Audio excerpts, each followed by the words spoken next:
Previously on a Ducking Wrestling podcast. Raven rules. Well, I mean, it's. I don't think that was his saying, but all right. No? Have a good Oh, hell, night. he's from, he's the part of the ninja. It's a nice day. It's a nice day. Wait, I fucked it up. Which, by the way, In the 90s, I was a Nitro girl.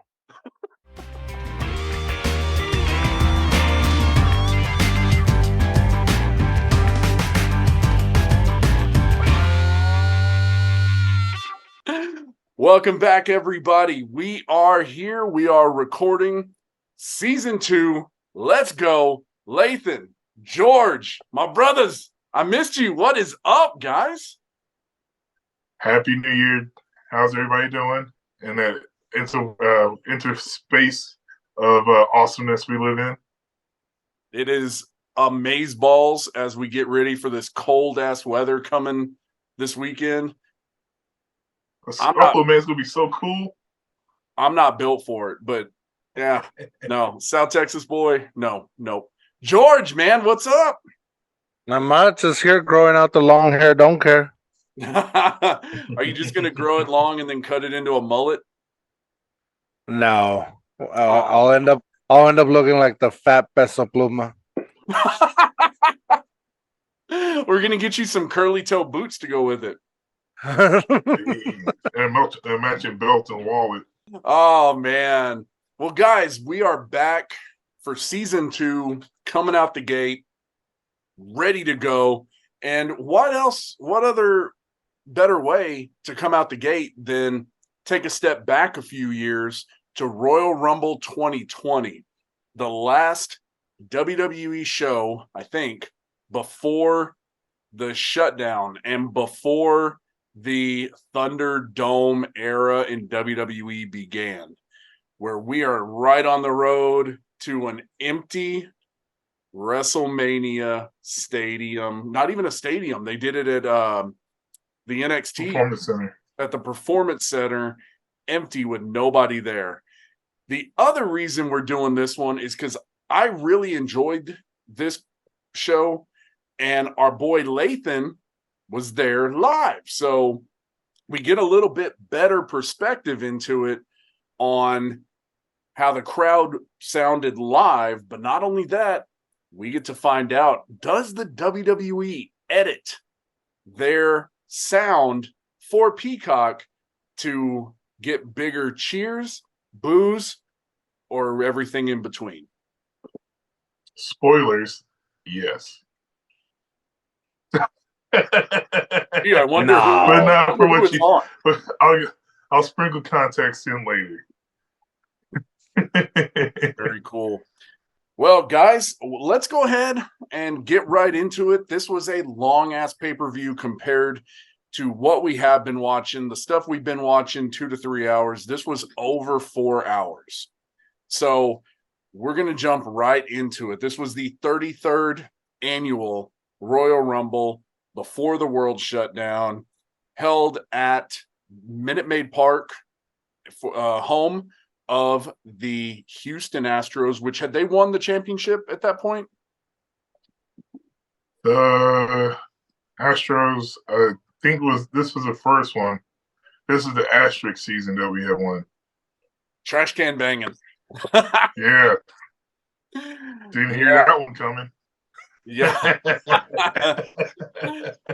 Speaking of that, another thing that I'm going to be throwing in this year is I am going to be wearing a different jersey for every show we record, because I figured out I've got enough jerseys in my closet to last about 3.5 years recording on a monthly basis. So this month is the 96-97 Mighty Ducks jersey, rocking the patches. Boom, boom. Timu Nice. Solani, assistant. There it is. Assistant captain to the man, the myth, the legend, Paul Correa. And I've decided I'm going to wear the same chonas every time. Starting today. It's yesterday. Starting yesterday. We're going to know it's true because the flies will just build and build and build like the fucking Exorcist. But let's go ahead and get into it. The first match on the pay-per-view was King Corbin versus Roman Reigns in a Falls Count Anywhere match. I have never been a Baron Corbin fan, and the King Corbin gimmick was awful. There was something we were talking about before he came on, where you could tell there's a difference in the contrasting styles of creative now versus then. You can tell where Vince McMahon has been on this. King Corbin had Vince McMahon written all over for all the obvious wrong reasons. He has a punchable face, but the King Corbin gimmick didn't work out at all. No. I was like, we could have done without this. Yeah. Yeah, I agree. This is when I started to dislike Corbin. Yeah. There's only one king in professional wrestling, and that's Jimmy King. That's right. What would King do? I was thinking King Booker. Oh, okay. Damn it. Well, thanks for being. If you're going to say it, you got to say it right. It's King Booker. You do it so well. Yeah. Oh. So King Booker. Overall, I really kind of got into the match. I was liking it.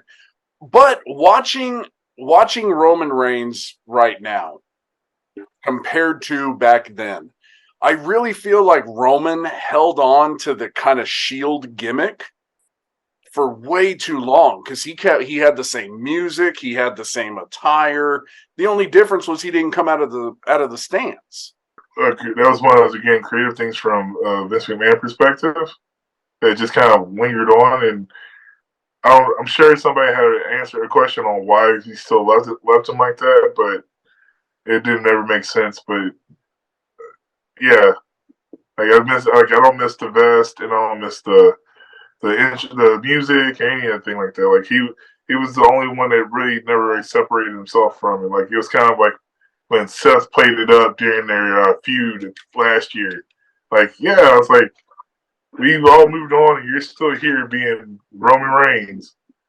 But the big dog. We grew up and grew out of it. If anything, if Kobe gave us anything, it gave us enough time for Roman to take a break and become back as one of the greatest heels champions in a long time. Yeah. And watching this, it gave me a little bit more appreciation for the Roman we have now, and not miss the Roman we had then a lot less. Oh, that's I guess so, but also now I'm a little bored with Roman. I kind of liked them back then, still holding on to the Shield thing, and I think I read or heard somewhere that he only stopped walking out of the audience because too many people were grabbing up on him. It was getting hard for him to actually walk through. Yeah, so it was becoming a hassle. But I don't like the Roman of now. But of now, right now, just predictable match, same ending kind of stuff.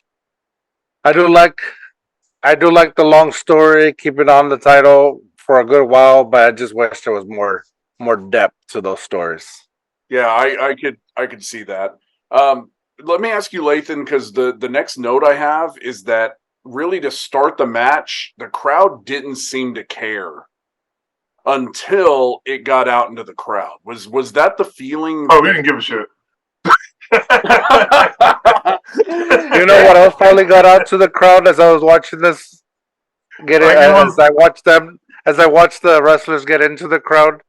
As soon as they got into it, I was thinking, there's Rona all over the place for sure.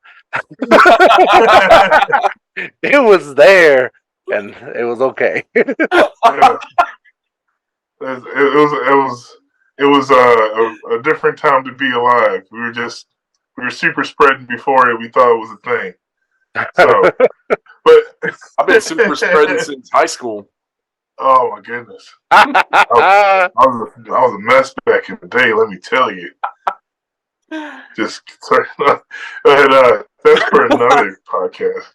That's for Too Hard, Too Fast podcast. Heyo. Super spreading.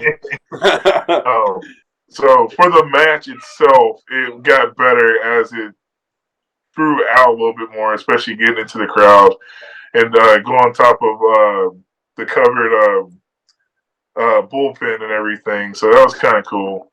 But like it was just a match when it was all said and done. It was just a nothing match to start the show. Where were you sitting in relation to where they were at over the bull, or was it the bullpen or the dugout? No, dugout. I'm sorry. Yeah. Yeah. So they had all the outfield blocked off, and they were playing. They actually had the ring right where the pitcher's mound is. So that was kind of cool. And then, but basically, I sat sort of like how we sat for the Rumble last year, right above the entranceway where you didn't really see him come out. You just kind of heard him, and then eventually popped out. That was us. Oh, okay. So here at this one too. So I found it really funny that Michael Cole kept referring to Roman wearing his battle vest. Yeah, they try to get that one over so much. That was a bit much, but it really brought me, like, watching this match. Just halfway through the match, I'm sitting there thinking, like, I'm watching this because I want to see the women's and the men's Royal Rumbles, right? If there's going to be a title match, let's have the title match. Like, do you think the Royal Rumble should be limited to the actual Royal Rumble matches and titles? No, I don't think so. No? I like the in-between stuff. I mean, when you have the right card, when you book it right, it can be good from top to bottom and not even have a title match. Like with this one, what is it? Asuka's the only one that defends the title? I think this was the only title match Bray Wyatt. Bray Wyatt and Asuka are only 2 title defenses.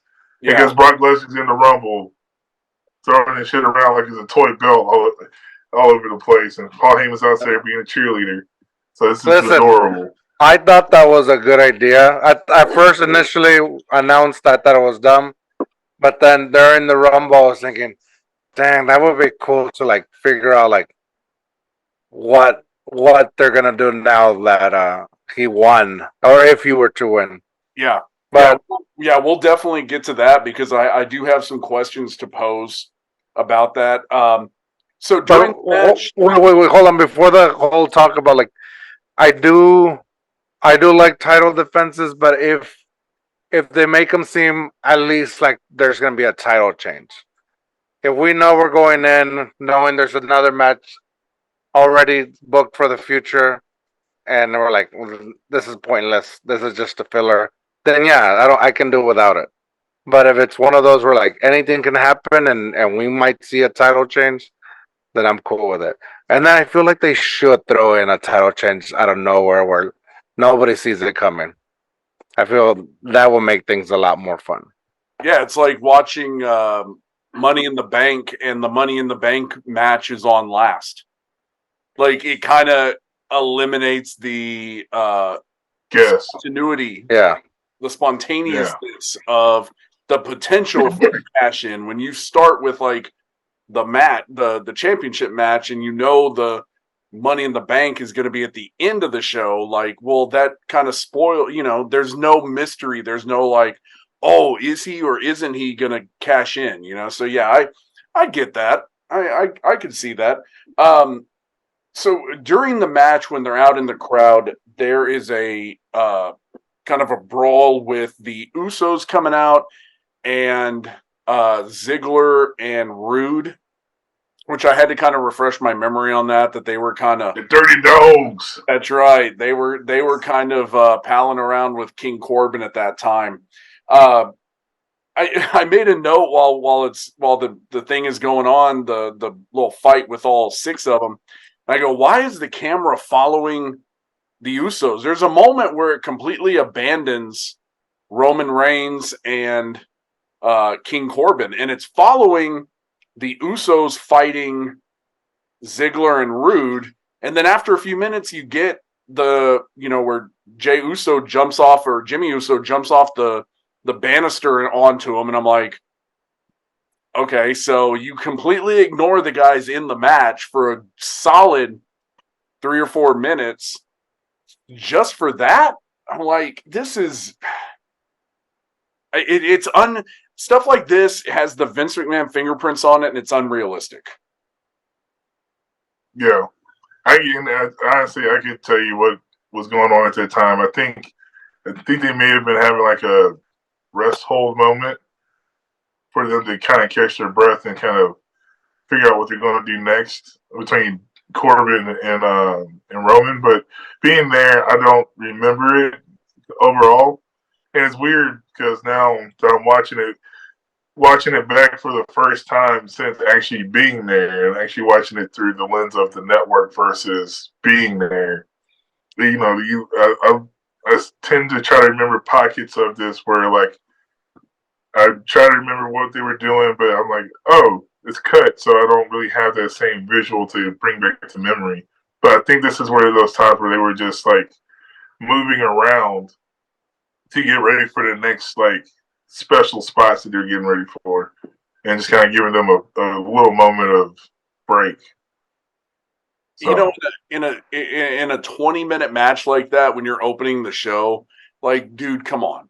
But I think the whole point of it was the next setup where Corbin gets thrown into the porta potty, and they make a joke about him being on the throne, and I'm like, God, man, that's like the only thing that could have made that little spot better, or would have made that spot the best, is if that blue dye would have came out somewhere. Yes, I thought about that too.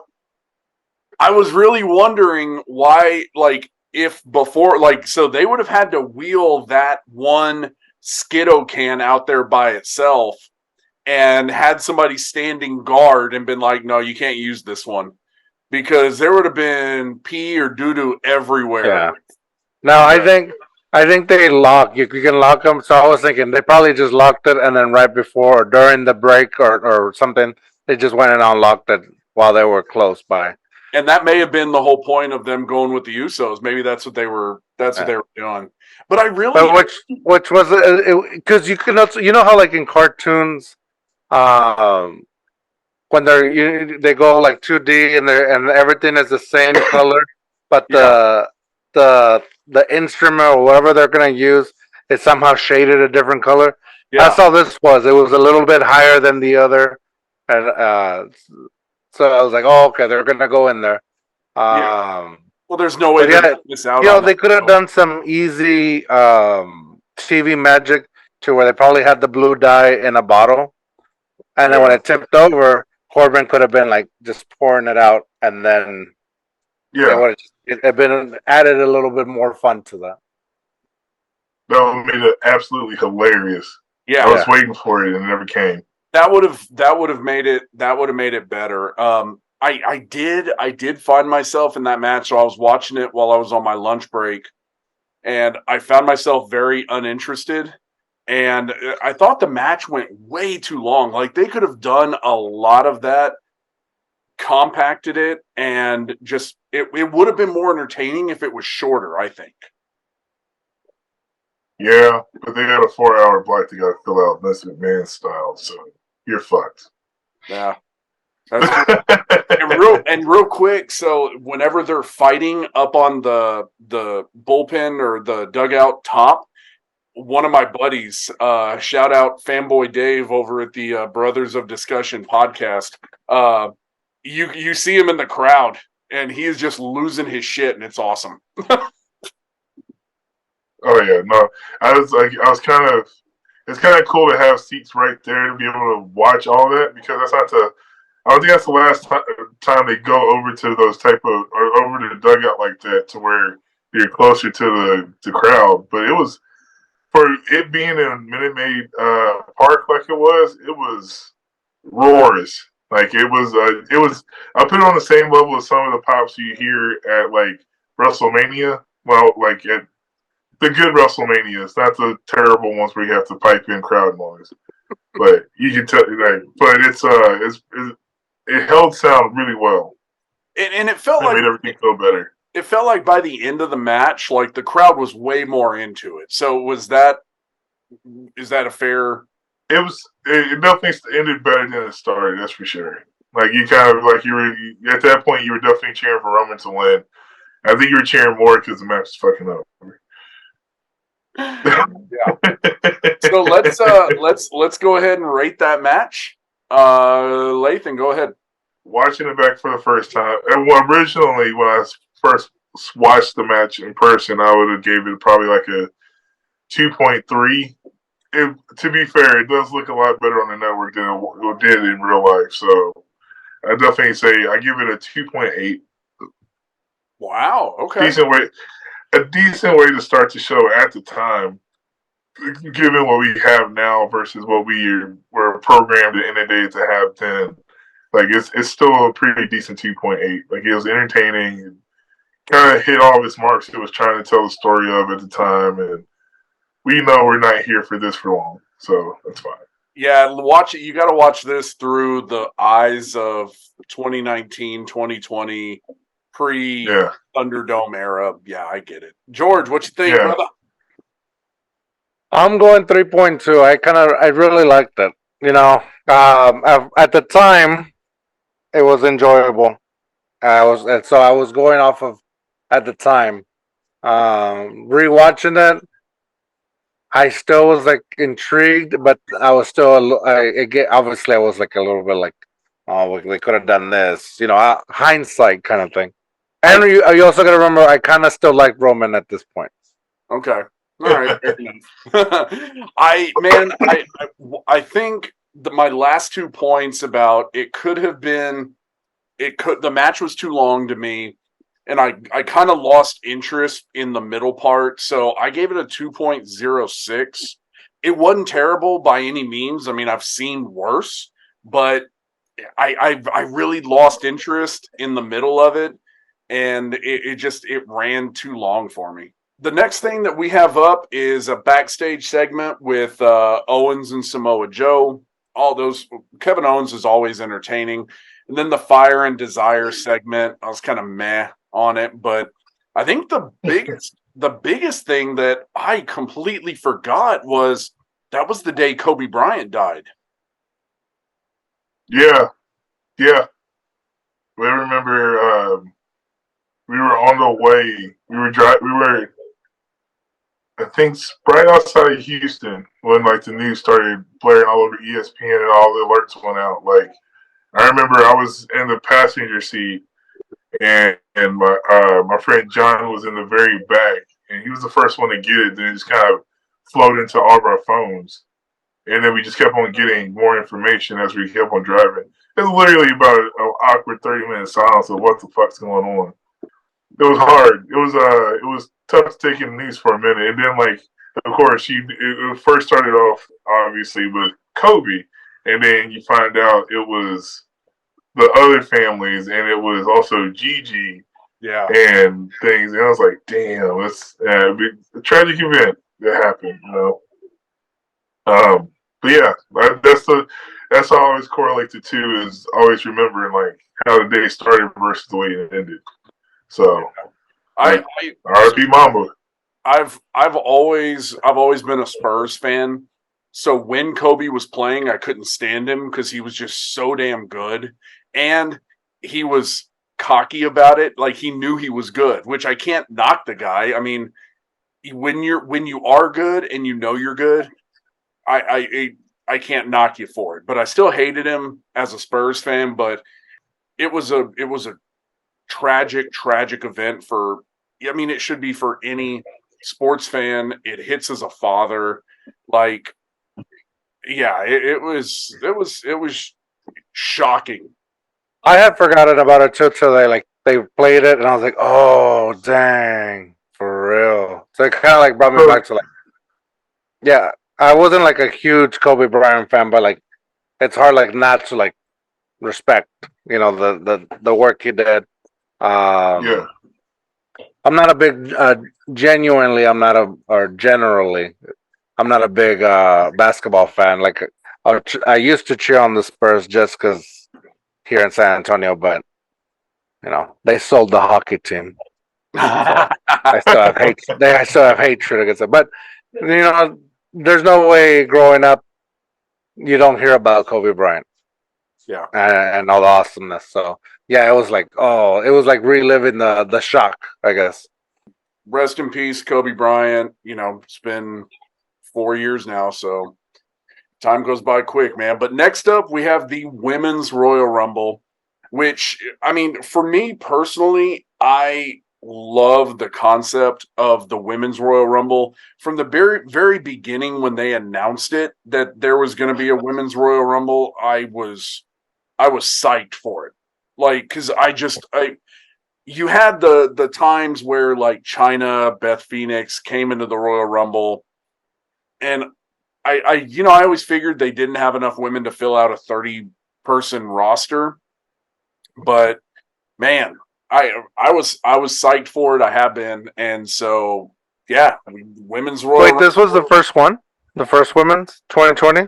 No, this was the third. I think 2018 was the first. We're gonna put the research crew on that, so everybody stand by. Nah, somebody else and somebody in the comments. There we go. Lathan's already looking it up, so. Damn, am I tapping the keyboard that hard? I can hear it over the microphone. No, I hear your brain going. I can hear it clicking. Oh, there you go. It was 2018. Was the first one. That's what's up. Yeah, because they make several mentions about like some of the women were in it. They were in the first one 2 years ago or whatever it was. But this is the first time we're reviewing a Royal Rumble. So I think what we're gonna do is I'm gonna go and name them. What do y'all think? 5 at a time, and then we can talk about it, and then we'll do the next 5. Talk about it. Does that work as a? Yeah, that'll do. Call? George, that'll good? I'm confused, but let's go. All right, let's go. So the first 5 entrants into the Women's Royal Rumble, we have Alexa Bliss, Bianca Belair, Mighty Molly coming out, which I appreciated the Mighty Molly instead of her just being Mighty Molly. Then we got Nikki Cross, and we round out the first 5 with Lana. So those first 5, Bliss, Belair, Mighty Molly, Nikki Cross, Lana. What were y'all's thoughts? Anything about those 5? I had pegged Bianca Belair to be one of the biggest mainstays in the Rumble that year. I think I remember talking about that Eighth Wonder. Oh, shout out to Eighth Wonder Brewery in Houston. Gotta go by and get you some while you're down there. So it's a delicious, and it's all Houston-based drinks. And I think Bun B had one. Slim Thug had a beer there when I was there. So that was a good spot. But anyways, shout out, and we are taking sponsors. So yeah, Lathan, the rule is if they ain't paying, we ain't talking about them. That's true. But I'm from the H, so I gotta talk about it because that's where it go down. Know what I'm talking about?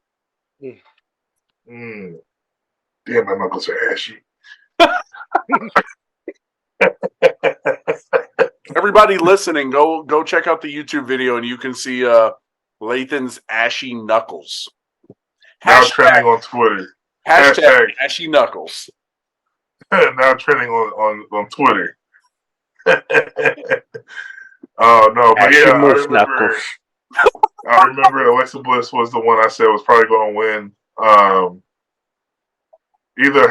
think at the time, based off of like not really paying attention to the women's roster and seeing that they were only had announced like maybe 5 or 6, and the rest of them were kind of sporadic women from NXT and stuff that I didn't know peppered in there.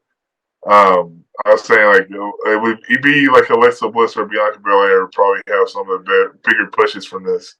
So yeah, I really thought the way that they were good, that they were going through it, that Bliss and Belair would be the final two. Yeah. I'm a big fan of Nikki Cross. I love that crazy bitch. Like I wish they would release some of the old CM Punk shirts because I really want the one that says I dig crazy chicks. Allison loved when I wore that shirt when we first got married. Yeah, I really like Nikki Cross. Lana, man, nothing Lana. I like meh, just period. Yeah. Still the same. I guess, like, okay, it's Lana. And I think at this point she wasn't even using a Russian accent anymore, so she definitely lost all of her hotness. Well, she was married to Bobby Lashley, so yeah, gross. George, ¿qué pasó? I have nothing on those 5. Oh, okay. But you know what? I don't know. Maybe I did want Bliss to win. What's her first name? Alexa. Yeah. I think initially, but then I started seeing who else started coming out, and I was like, well, changed my mind. But yeah. I was trying to remember. You know how we always pick, like who we think is gonna win, and then obviously who's like spoiled to win. I couldn't remember, like, for the life of me, like who I initially picked to win or who was spoiled to win at the time. But yeah, I could not think of who I had picked. Yeah, that I didn't remember watching this. I knew who won. But yeah, I couldn't remember if it was like kind of one of those things where it was almost like a known, like, oh, we know she's gonna win. Like, so yeah, it was nepotism won. Nepotism won. No, we're not there yet. But no. So we're gonna go with the next 5. So at number 6, we had Mercedes Martinez, followed by forgot about her. yeah, followed by Liv Morgan, Mandy Rose, Candice LeRae, and Sonya Deville. So yeah, this was a good one, dude. What? So, question right off the bat: what happened to Mercedes Martinez?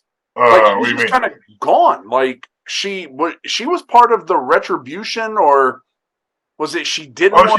She quit. Was she the one that quit and said, "I don't want to do this"? I remember something when they started doing Retribution. There was one of them that said, like, "This is kind of ridiculous," and then like just decided to leave. I think it was. I guess that was her. Yeah. Yeah. Then the thing with Liv Morgan, one of the things that drives me fucking insane about whether it's the men or the women's Royal Rumble, when somebody who's eliminated then eliminates somebody else. Like somebody, so I don't remember who it was, but Liv Morgan was eliminated by somebody who was outside the ring. How? I don't remember.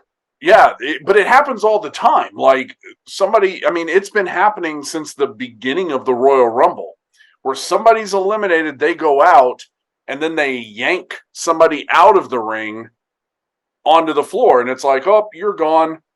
That makes no sense. I'm trying to find a way to justify it. There's not. There's not. There's not. I guess it's like technically it's still part of the match without. And they went over the top rope, so based off of rules, they still lost. But they were pulled by somebody who was not even in the match. Like, yeah, but the rule is if your feet touch the ground over the top, then regardless how you go out, you're out. No DQs. I mean, like, that's been kind of one of the tropes. At least somebody gets eliminated like that all the time. Yeah. There's some kind of faction jumps in, or hell, it wasn't as blatant as Stone Cold back in the day, where he was just like straight up eliminated. They got into the ring again, and just dumped everybody over the top rope. That's another thing. Like, I get it. Look, I understand. I'm 38 years old. I know that this shit is not real and it's planned, but damn, come on. We got to have some reality-based shit on this. I'm surprised that irks you more than the typical I roll out of the ring or get thrown through the middle rope and then I hide for the 30 minutes and then I come back and throw the last two people out. That pisses me off more. No, that's dumb because what ends up happening is they come out way before the end of the match and then they get back into the ring and they still get eliminated. Like, sit your ass underneath the ring until you hear a bell, then jump in the ring. It's like you're playing the long game, but then end up becoming a pitch hitter for your own for this craziness. I'm like, no. Now I would get it. Like, it makes more sense when, like, okay, I'm gonna hide underneath the ring. Then somebody in the back is watching TV monitor before they come out. They're gonna pull me out. But I think it was Jerry Lawler. I think it was one of the ones I remember that happening to, where he hit underneath the ring, then he came out and just started eliminating people, like one or two people, then all of a sudden he's eliminated. I'm like, you still had 25 people to go. Yeah. Oh. Now, in that same kind of vein of idea, the way Mandy Rose was saved by Otis, where she just lands on him and they're like, oh, Mandy Rose is eliminated. And then the camera pans over and she's standing on Otis and he's laying there. He's like, yeah, where you at, baby? Like, all right, that shit makes me laugh and it's so good. Like, that makes me laugh. Yeah. So the next 5 that we have coming out, we have Kairi Sane, Mia Yim, Dana Brooke, Tamina, and Dakota Kai. So not a whole lot to digest here. Mia Yim, I've always been a fan of, and I will never forgive Retribution for almost ruining her, because that faction, honestly, that almost killed an entire, like, young generation of wrestlers. It's terrible booking, terrible creative. Didn't make any sense. And he came and booked that it's one of those, it feels like one of those booking ideas that were just made in the here and now with no foresight for, like, anything future related. Like, we're going to say, here's Retribution. Okay, what do they do? They tear shit up. And that's how we're going to introduce them. Okay, but what do they do after that? I think the thing about them is the concept was not a bad concept, but they made them so fucking goofy with those masks. Yeah. And the names. Yeah. The names were hokey as shit and reminded me of, like, 90s WWF. T-Bar. The fuck is that? George, thoughts on that one? No thoughts. I miss Dana Brooke and what's her name? The first one you mentioned, the pirate or Kairi Sane. She's back. Yeah, that's what when I saw her there, I was like, oh wow, she was here before. Yeah, I liked Kairi Sane. I think she had a lot of potential as a singles person, but they booked her wrong with Asuka. They made her they made Kairi dependent on the tag team, but Asuka was still doing her own thing. I mean, she was in the women's. She was she was in the women's championship against Becky Lynch, which we'll talk about here in a bit. But yeah, I think that kind of ruined it for Kairi. At the time, yeah, because there's only so much you could do with her. With the women's roster at the time, if I recall correctly, it wasn't really much of a roster to begin with. Like, it wasn't loaded roster-wise on either show, whether it be NXT, the Raw or SmackDown. It was just kind of like still a second afterthought. And then at the same time, I think it was like yeah, it was a very It was shallow roster. it almost seems like it was a very weird time, but that was the kind of the Vince McMahon mode for the women's stuff. It was never really, outside of a few people, it was never kind of a serious division, Yeah. The next 5 we have Chelsea Green, who I forgot was there at this time, Charlotte Flair, Naomi, and Beth Phoenix. So, like I said, Chelsea Green, I didn't realize she's been here that long.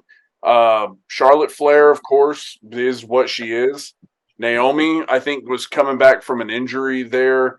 And then Beth Phoenix. And let me ask you, Lathan, so Beth Phoenix comes out.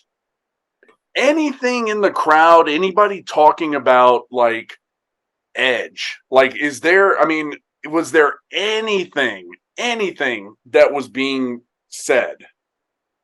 So I was sitting next to JJ, and we were talking about this. We had talked about this all the way up there, and I was like, "There's no way that Edge is coming back. Like, it's kind of one of those false rumors, and like, they're trolling us like they usually do sometimes in these situations, only to be disappointed and let down."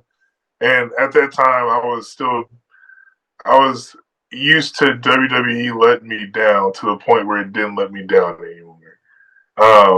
But no, and then JD's like, "Oh, look, like Beth Phoenix is here," and I was like, "Okay, cool. It's awesome to see her back. She's still buff as shit.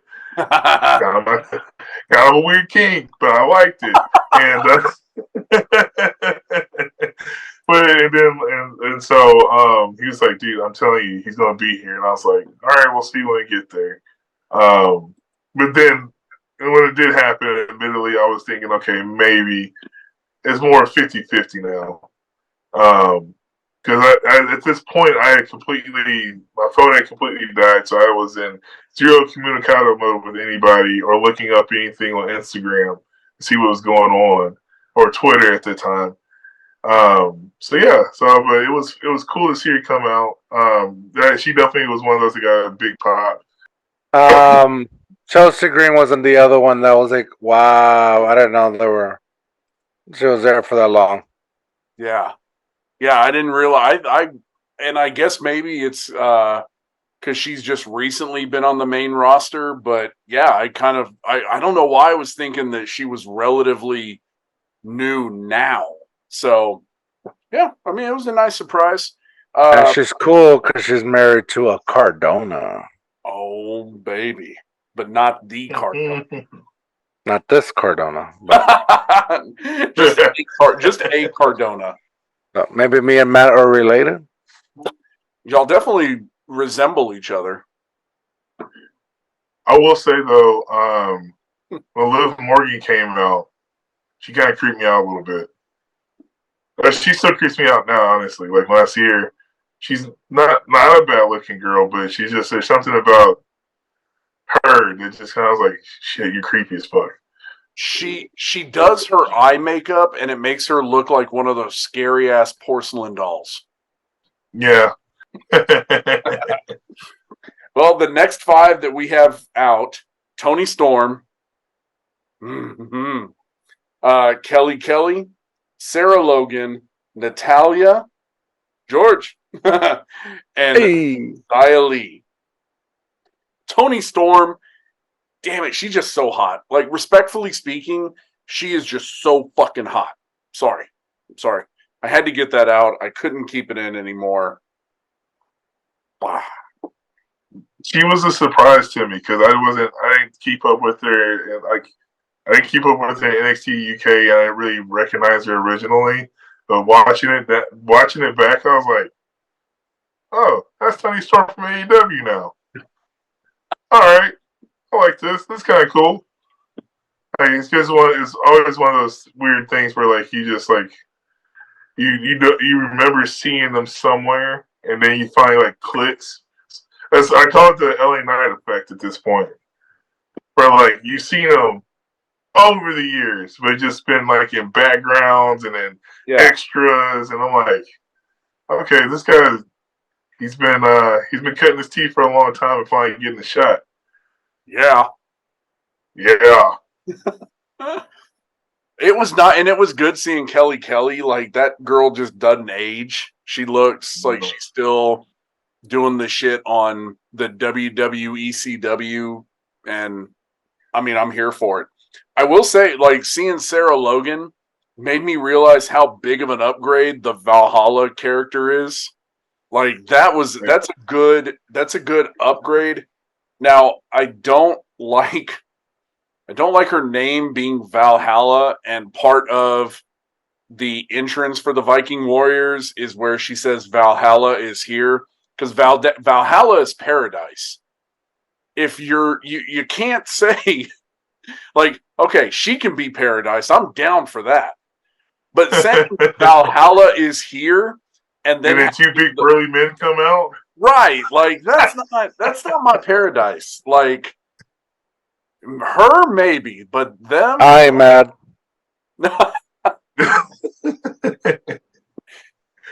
Ivar. Oh, the Viking Raiders, I love them. George, did you pop off for Natalia and check your Twitter? Oh man, I'm telling you, she definitely used to follow me at one point on Twitter. I wish I could prove it, and I bet on my old phone I still have a screenshot, but I'm telling you, man, she used to follow me. I had on our shout out a Ducking Wrestling podcast on TikTok. I had somebody, Natalia Neidhart, follow us, and I'm like, so I click on it, and it's like all of these little video snippets that look like they're all like backstage, and I'm like, oh shit. And then so I'm like, no. So I go to Google and look, and I'm like, yeah, it's not her. I was like, damn it. I let myself believe. No, this one was legit. To have a moment to believe. It made my heart happy for a minute, and then just brushed it. Oh man, I remember looking at Kelly in this match while she was wrestling. I was like, you know what? She does better in wrestling now. Like, she looked like she didn't look as awkward as I remember her being like ECW and stuff. And I'm like, oh, she does still look young, and she still looks the way she looks. She had a big goofy ass smile, and I was like, that was so annoying at the time. Oh, like, what the fuck are you smiling for? You have a shitty wrestling entrance. But, beefy smile. George, you look awesome. George is sitting there like this. He's got a beautiful smile. He got a pretty mouth. What are y'all's thoughts on Xia Li? Dang, she's been here that long? Same. Looking back at this, it's sort of like what George said. You're surprised about how long some of these girls have been here, like cutting their teeth and developing themselves. And most of these are coming from NXT, and like with the new regime, they have their foot in the door to be put onto the main roster. From what I understand, it's probably her just starting out at the time, and then it just gets better over time, you know? Yeah, it reminded me watching back, it reminded me watching this live, and I hear her name, and I think I was cooking or something, and I look over and I go and, because I'm like, who is that? And I go and look, and I'm like, they say Chun-Li? Like, they straight up just copied from Street Fighter? Because even her moves and stuff, like, coming out, I'm like, oh, okay, maybe they got the rights to it. I don't know, but I like her. I think she's super talented. She opens up a brand new like market for the WWE, and I think at this time they didn't know really how to use her, but I haven't seen much of her on SmackDown, so I don't know if she's hurt or what, but I mean, I'm a fan. Yeah, no, definitely. I'm a fan of just the women's roster at this point. The way they're really giving them their time to shine and giving them development to actually become equally as entertaining as the men on the roster. Like, they have just as much time on the roster, and then they have just as many storylines that they can play off of and character development. So it's definitely come a long way, and it's just getting better. Yeah. Right? Yep. All right, so we're going to do the final 6 here because There's a couple of little nuggets in here that I'm really excited for, and I popped for not only in 2020 but in 2024 when that music hit. I kind of popped for it. So we got Zelina Vega, Shotzi Blackheart, Carmella, Tegan Knox, Santina Marella, and Shayna Baszler coming out. Man, Yo. Okay. First, let's get this out of the way. Vince McMahon fucked up by dropping Blackheart from Shotzi. Shotzi Blackheart's a cool ass name. All of these. Yeah, I agree. Yeah, and having her shave her head. I mean, I know that she like current stuff. You know, we really kind of avoid talking about a lot of times, but she shaved her head. I'm cool with the cause.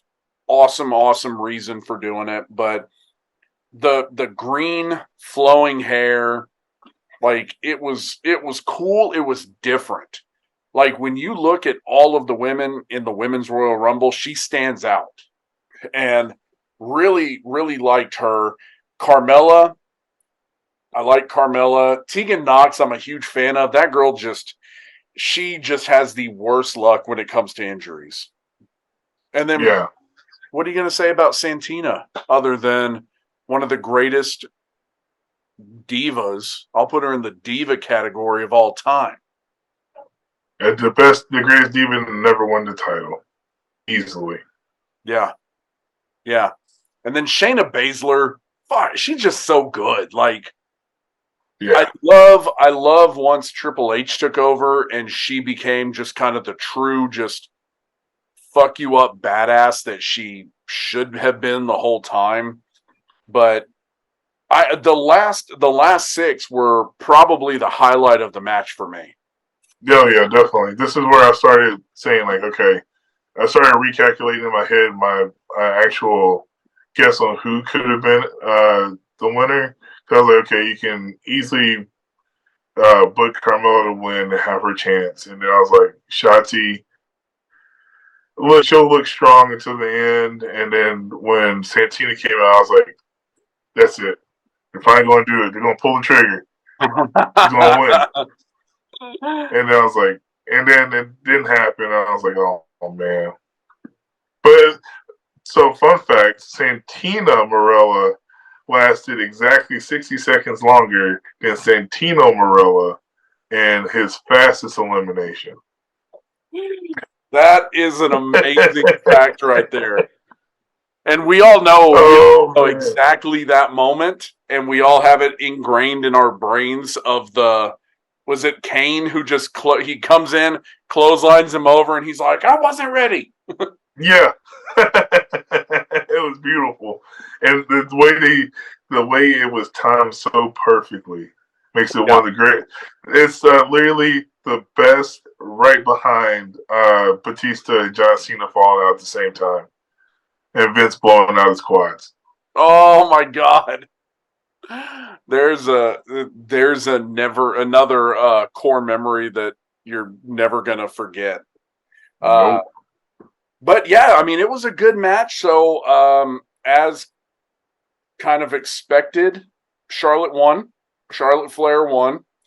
I was okay with it. I honestly, I'm a huge Charlotte Flair fan.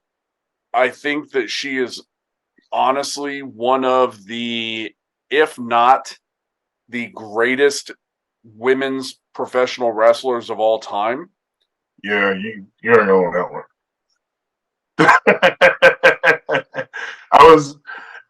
Listen, I knew where it was going to go after a certain point, honestly, watching it.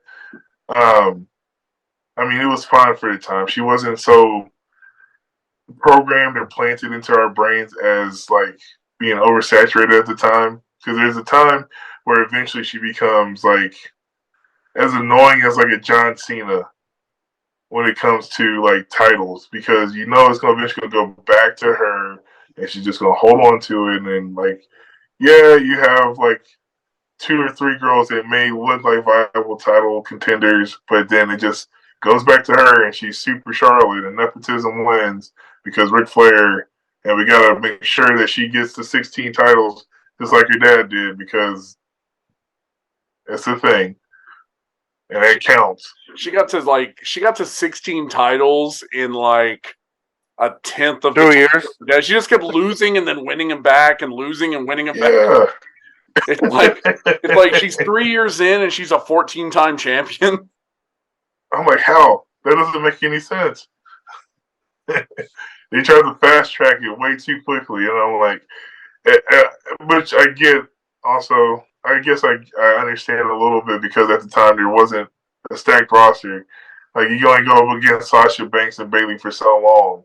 There wasn't this really group of girls that helped out a lot to the cause. So keep it on her, I guess. Yeah. Yeah, I mean, you look at the women's roster from the Royal Rumble, and there's so many names, but you keep going back to it's Vince, that's booking it. So there's so much potential, but are they willing to pull the trigger? And Charlotte, as much as I like her, she kind of tore through the women's division, and I think that this was the right move, especially where we know it's going into WrestleMania, and her challenging Rhea Ripley for the NXT Women's Championship. I think that was a really cool thing, and the potential for what it should have been in front of that huge crowd in Tampa should have been more, but we got what we got. So I think that kind of ruined it, but for where they were going, it was the right call. It was, at the time, but where it went to, oh, cool. Yeah. And then WrestleMania happened. I was like, yeah. George, final thoughts on the Royal Rumble for women. I want to say this was already the time where I was like, oh my God, Charlotte Flair again. Like, I think it was already there for me, at least. I really wish I could remember who I had picked, because I know I must have been disappointed, because I really don't think I picked Charlotte to win, even though I like her. I just wish I could remember so I can talk about more on the disappointment side, because I know I wasn't happy with the win. Definitely could have been anybody else. Yeah.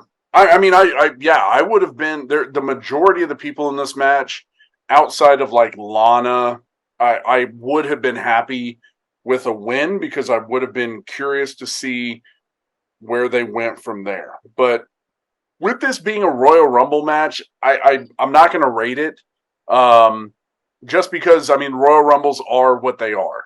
So it's hard to really kind of rate a Royal Rumble versus other matches. So I'm not going to rate it. If y'all feel like you want to, I'm not going to, you do you, boo.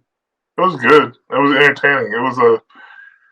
Overall, it was a match it was supposed to be. Like, the right person won, but they had a lot of, oh shit, I just realized Michelle McCool was in this Rumble. But she's usually in most of them nowadays.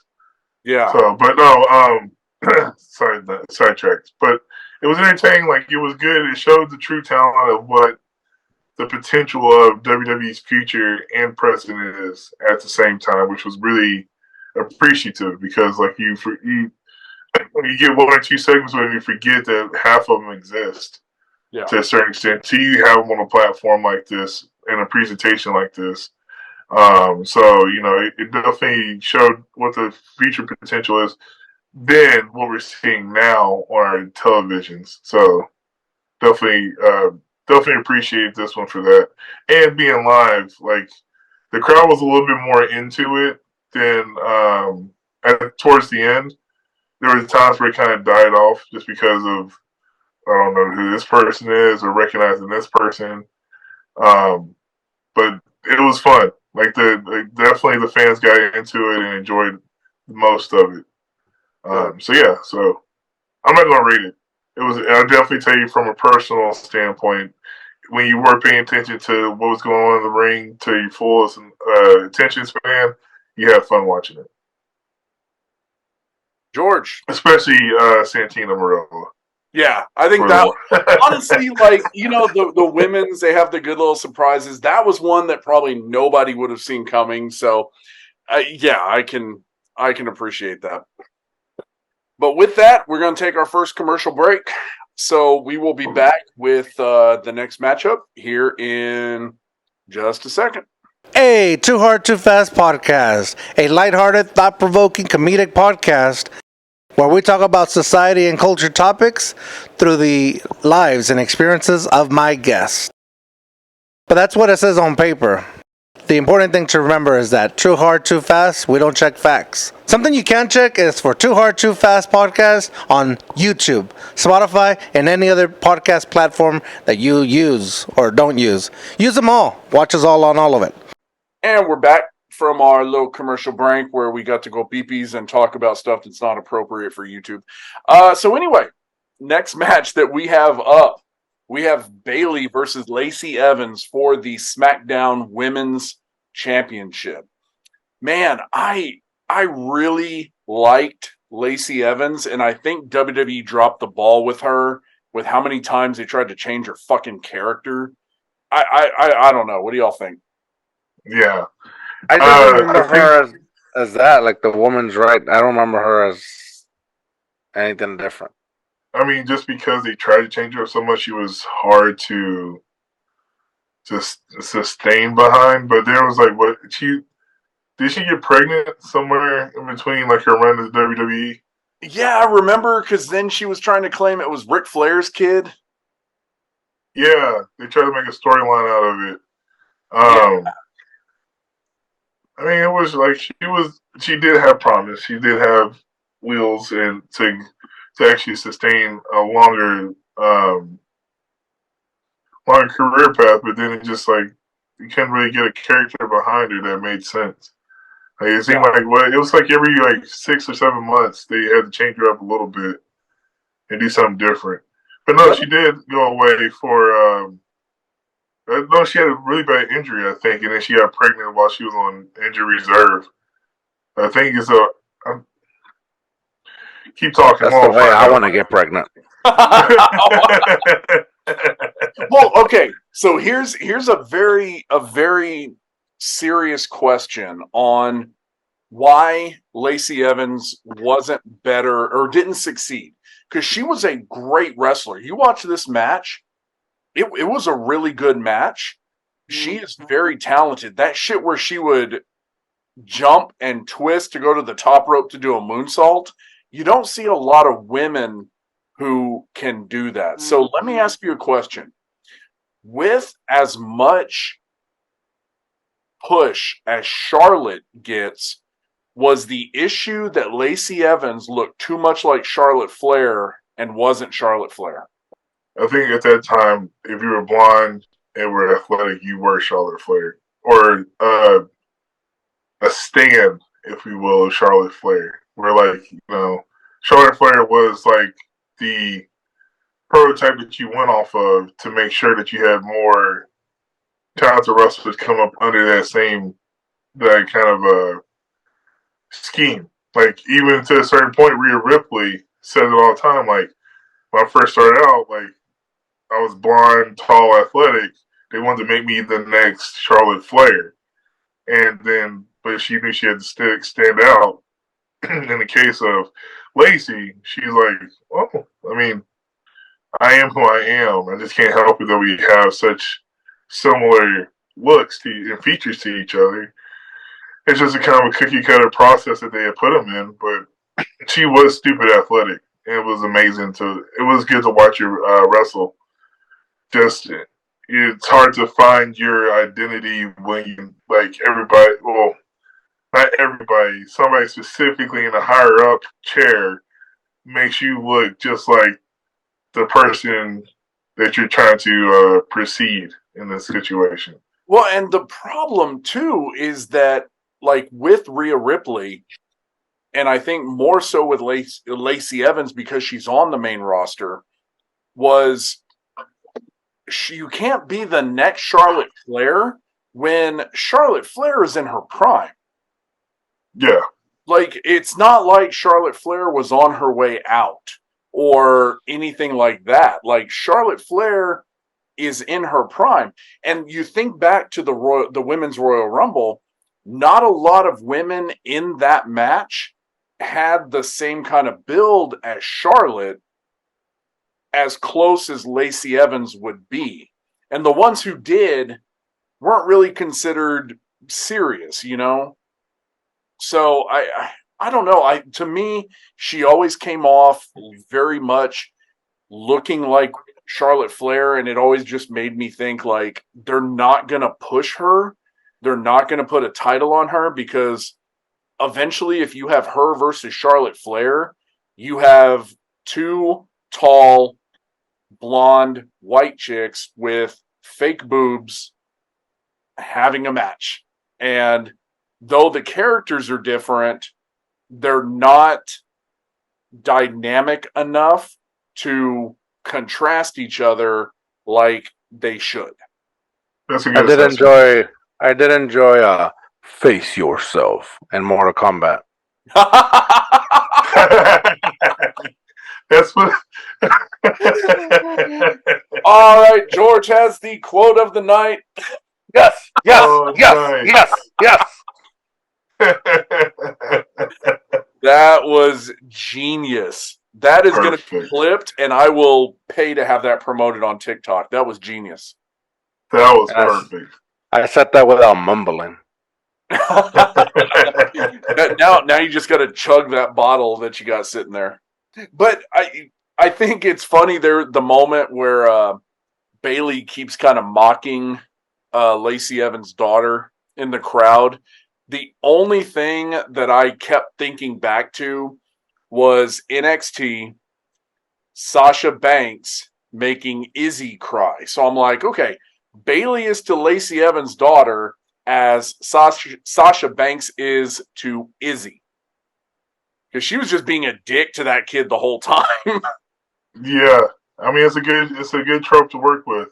If you make the kid, it reminds me of sort of like the Miz girl. That was in the arena, and she had that. Yeah. I'm like, that's gold right there. Yeah. That's absolute heel heat all the time. Yeah. And now, I mean, there wasn't a whole lot to the match. There were some cool spots. Lacey Evans, super athletic. Bayley, super athletic. It was a good match. Let's go ahead and rate it, because I don't think there was a whole lot to it to really focus in on. You know, we got the Bayley is who she is.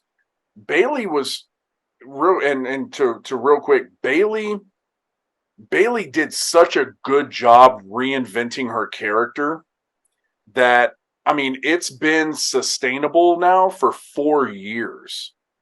Mm-hmm. I think, you know, at the end of the day, Bayley will go down as one of the greatest women's professional wrestlers, not just champions, but professional wrestlers of all time. What? So what did y'all think of the match? I mean, overall, I thought it was a good match. We'll hold off on rating it for just a second, but I mean, what did y'all think? It was a good match. I mean, it's one of those things with like the matches for the Royal Rumble at this time. It's like you kind of to what we were talking about earlier. You just have the matches. Some of them have build to move on, to get ready for WrestleMania, and some are just like kind of like matches, right? Just to fill in the card. Right. At the time, mentally, when I remember seeing it in person, and I was like, this is just to fill up the card. It's a good match. It's a good match you can have that sustains entertainment and just gets you from point A to point B. Watching it back now, I felt just the same, almost the same way to a certain extent. But it was more entertaining watching it on TV with the different camera angles versus watching it live. So I did enjoy it more and appreciate it more for the talent that I got to see closer to the ring. But yeah, man, Bayley and Lacey, they when they stepped him in the ring, you know you're going to get an entertaining match. You're going to have fun watching it. What was so, the I crowd, don't give what a was shit. the crowd like? Oh, this was the bathroom match. Ah, Realistically, like it was okay. It was this match, and then I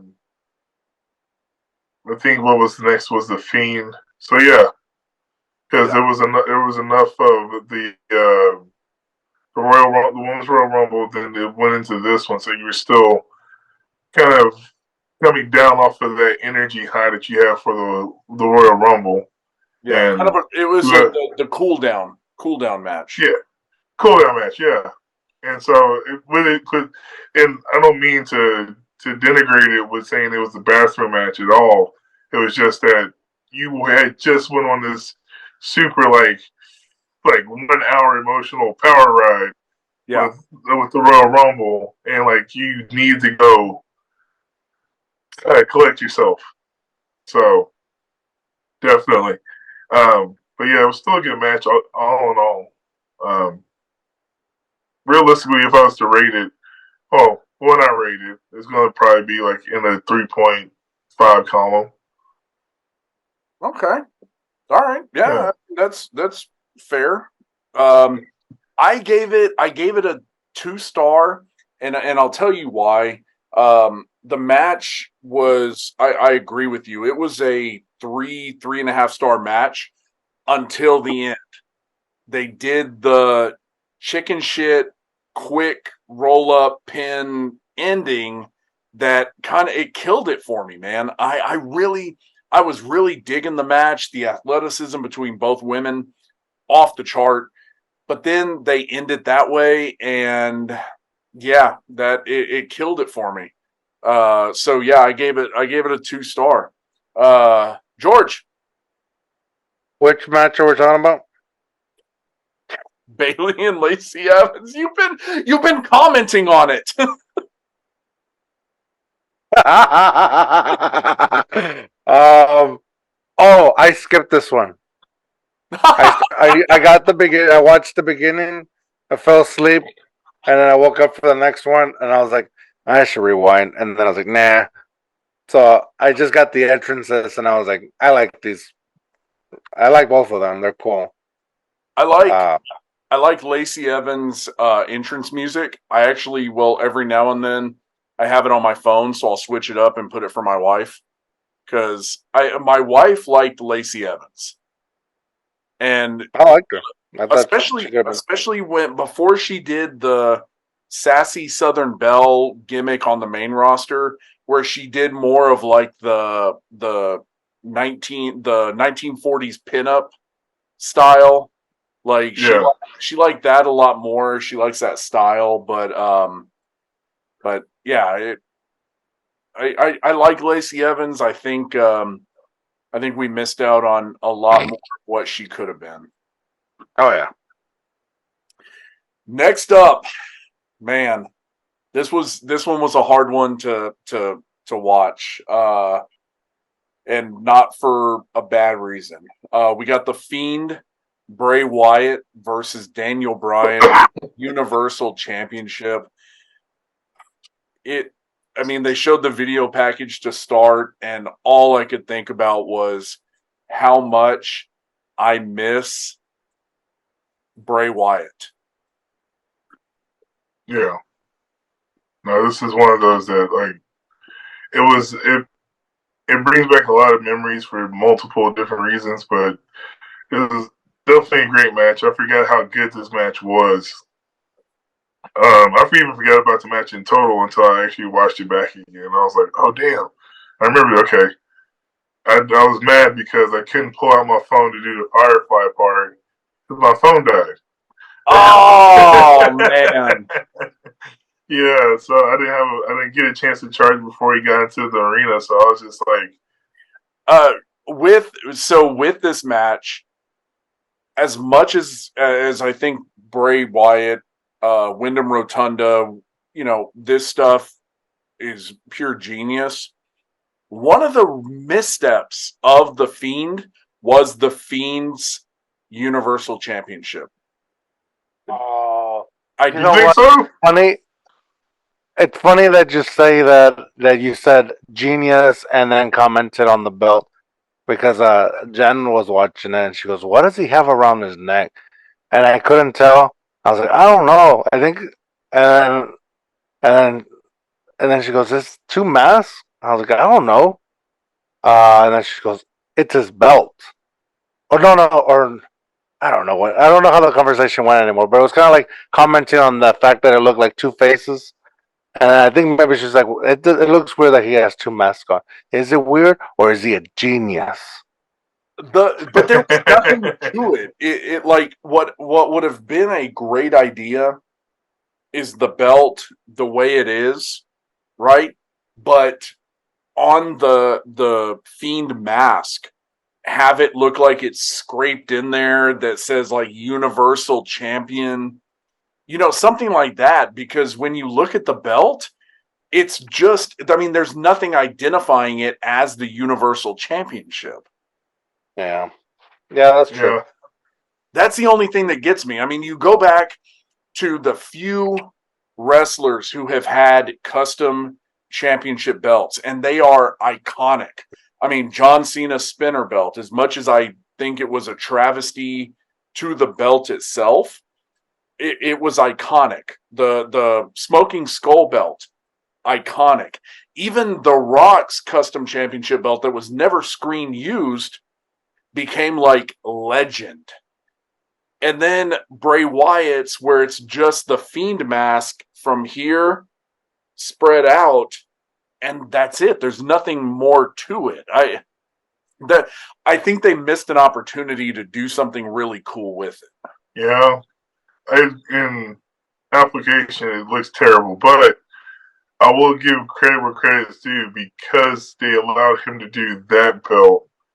It did kind of allow them the creativity to create more custom belts again during this time frame because we're months away from Daniel Bryan having his eco-friendly championship belt.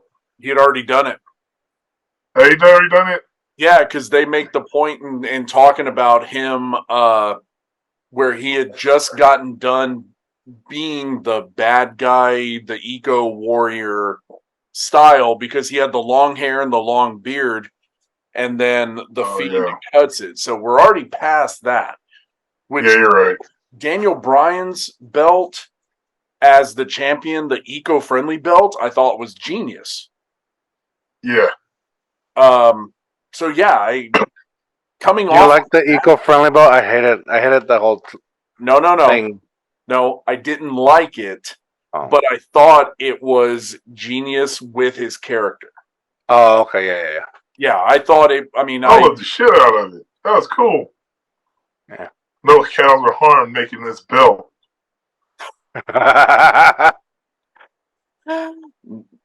Yeah. Let me go eat some steak. I'll be right back. I mean, the other thing too that is a complete miss when it comes to the Fiend is that neck crack move. The like where he grabs him and he like twists the neck where it makes it looks like he's like Mortal Kombat style breaking him. And then it's just like, okay, what? Ow, my neck. Yeah, it reminded me of. I don't know if you remember watching Halloween Havoc when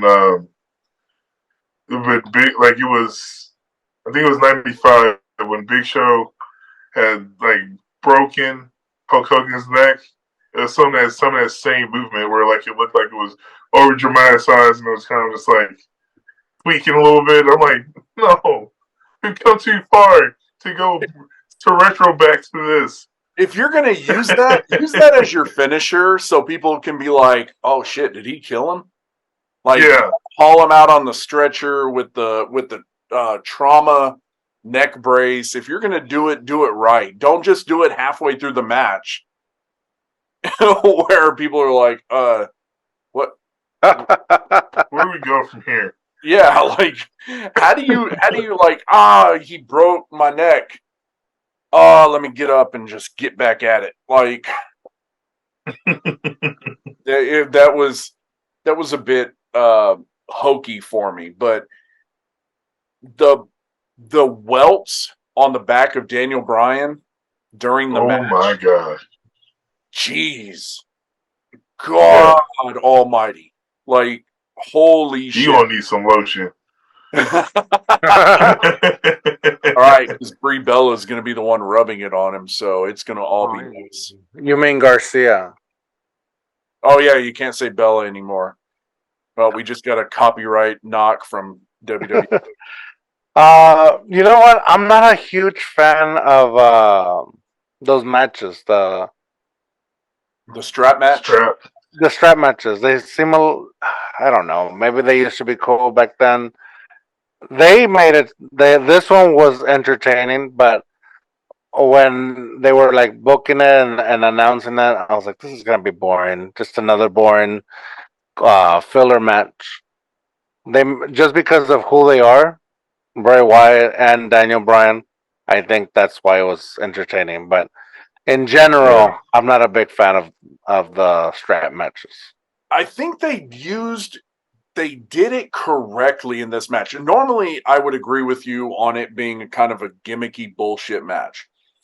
But the way that they kind of phrased it, where it's like, well, Bray Wyatt and The Fiend like to do that kind of guerrilla warfare style, where it's like the hit and run, this prevented that. And they kept emphasizing that. So to me, it made more sense. Like, hey, we're holding it all together. I mean, of course, this is no like red Hell in a Cell, but you know, God for that. Yeah, right. Red Hell in a Cell. I think it served its purpose, but Punjabi Hell in a Cell I like that one. That one we're gonna have to hit that pay-per-view, the Punjabi prison match. That's what it was. Yeah, we're gonna have to eventually hit that. But I will say off topic. Coming soon. I'm not usually a fan of the slow style matches, you know, especially with guys like Daniel Bryan, because he's a very fast worker. But it worked here, man. Like the Fiend keeping the match slow, hard hitting. Daniel Bryan, when he had his offense, they were very conflicting styles, but man, they fucking worked. They worked so well. Yeah, it was easily one of those matches that had good pacing across the board and let both of their talent shine through this match. I remember one of the funnier parts I didn't get to see while we were in the arena, but watching it back on the on TV was when Daniel Bryan, they're on the announce table, and Fiend throws Daniel Bryan on the announce table, and he's about to set him up for a move, and then Daniel Bryan takes the Fiend to Dick Kick City like 15 times. I'm like, this. I winced every time I watched it, but also laughed. I was like, how is that not the finishing to the match? That should have. Hashtag Dick Kick City, man. That's the way. So yeah, I really enjoyed this match. So let's go ahead and rate it and see where everybody comes out, because I think we're all going to be on the same page on this one. So Lathan, go ahead. This match was definitely 3.5 for me. Like overall, it told the story it was supposed to tell. It had the proper beats it's supposed to have. So definitely 3.5. George, what'd you think, man? I'm gonna go 3.8. There was nothing I didn't like about it, and like I said, other than the strap, but they used the strap very well. Mm-hmm. Yeah, they did. Oh, you know what I was gonna ask you, Lathan? What did it look like at the end of the match where it goes boom, boom, boom, and then lights go out, Bray Wyatt disappears? What did it look like in person? Because on camera it looked super legit. Yeah. Oh no, it definitely looked legit. Like you can see a couple more pockets of light coming through the top of the park, but overall, it still played up. It still looked dark as shit in there when you got down to it. Like we were in just as much suspense about what was going to happen as y'all were. So it definitely looked better than a lights out match. Yo, Hey, How do you know? We didn't see it. We were in line for beer. oh, I saw it. I went back and watched it. Yeah. So with this match, this is probably, with the concept and everything they did, this is probably one of my favorite matches. I gave it a 4.2. The match itself was so good when it was fast paced with Daniel Bryan in control. The Fiend slowing it down. There was a lot of chemistry there. There was a lot of storytelling. That fucking Sister Abigail, where Daniel Bryan is running at him and he catches him, and Daniel Bryan goes completely in the air and he hits it. It was beautiful. Like, amazing. 4.2, solid for me. Loved it.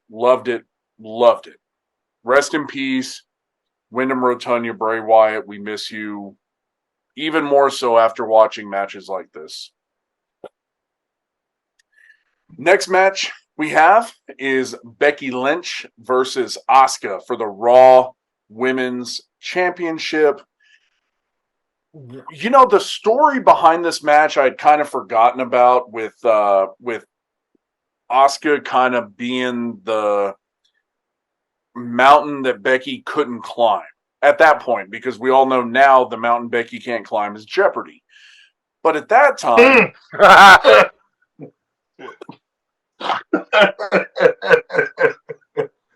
I'm sorry. I can't get over it. I love Becky Lynch. I think she's one of the greatest women wrestlers that WWE has seen in a long time. But damn it. Don't go to a trivia show. And not trivia. She just stood there. And it wasn't like it was 3 professional wrestlers. It was her and 2 other celebrities. And the pictures that came out of it where she's standing there just staring. I'm sorry. Maybe they put her against the wrong opponents. Maybe somebody that was just way too much more advanced. Well, but she didn't get a single question right. So if you're going to buzz in to answer something, answer it correctly. Hey, no, man. If I'm facing people that I know are way smarter than me, I'm just taking my luck and just buzzing at everything. I'm gonna hope that the clock theory is gonna be working for me and be right at least twice. I just want to know if you finish Jeopardy with $- if you have to leave and they're like, okay, and they charge you for it. Yeah. No. You ended up in the negatives. Right. Look, you expect us to pay you if you're in the positive. You're in the negative. So we take all major credit cards. We'll even let you write a check because we know who you are. So, but you gotta have. What's your Venmo? What's your Cash App? We take Apple Pay. Yeah. Anyway, so I liked the backstory of this match. It was a very good, straightforward match. There wasn't a whole lot to it. Asuka, I will say, I'm a fan of Asuka. I'm a fan more so of her music because she just continues to get like the best entrance music. And I mean, her music is like a jam. So I mean, it was an okay match for what it was. I mean, did y'all have any thoughts? Any feelings? This is a safe space. No, it was a good match. Like, and that's all I could really compliment it for. Like, again, you have 2 talented workers. I remember following Asuka when I had NXT a lot growing up, or when she progressed, and Becky Lynch also. Like there were really good spots that they had in this match that were kept it entertaining.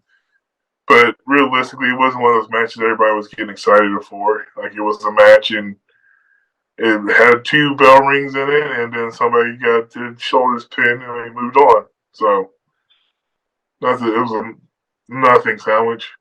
Another filler match. Yeah. That's a fair point. George, what'd you think? Which is okay. It was a talented filler match. So, but it's even when you look at the crowd off the hard cam, like you can tell, like it's like this is our cool down match, and let us get ready for what's about to happen. Because we know that right after this, we're about to be pretty busy, About to get and fired. pretty exhausted afterwards. Yeah. So, I mean, it's okay. It was no Crush versus Vincent match, but it was still good for what it was. George, what'd you think, man? Before I say, who had the title coming in? Asuka. No, Becky Lynch. Lynch. Had it. Becky Lynch had it. Okay, that's my point. So, both of them are awesome badasses. What I remember from this match is pretty much that they are both badasses, but there was nothing memorable. I thought I had fallen asleep again, and then skipped another match. But no, I didn't have anything memorable about it. And then at the end, when Becky raises her belt, I was like, did she win it or did she already have it? What I also caught is that it looked, when she goes towards the rope that Asuka's like kind of like in the corner of, it almost looks like there's a Shawn Michaels Ric Flair moment where like it's like I love you, but or like I thank you or something. Yeah. I was like, well, that was weird or random. I don't remember the storyline at the moment, but I was like, well, what was that? The one memorable moment to me that it had was where Becky Lynch hits Asuka and she's got the green mist in her mouth, so she sprays. Oh yeah, that's true. Like that's like I love the green mist as a concept in pro wrestling. Like whether it's Asuka using it or Tajiri, the Great Muda, I don't care who it is using it. Like it is such a cool concept because the people who use it are so good at it that once they do it, you start thinking back like, holy shit, when did they put that, when did they get it in their mouth? When did they what? When did I God damn it, Lathan. Tried so hard to hold it in. Well, so did Asuka, but she got hit and it sprayed up in the air. Yeah, I love the green mist. It's always nice when you see. No, I stand corrected. That was a cool moment.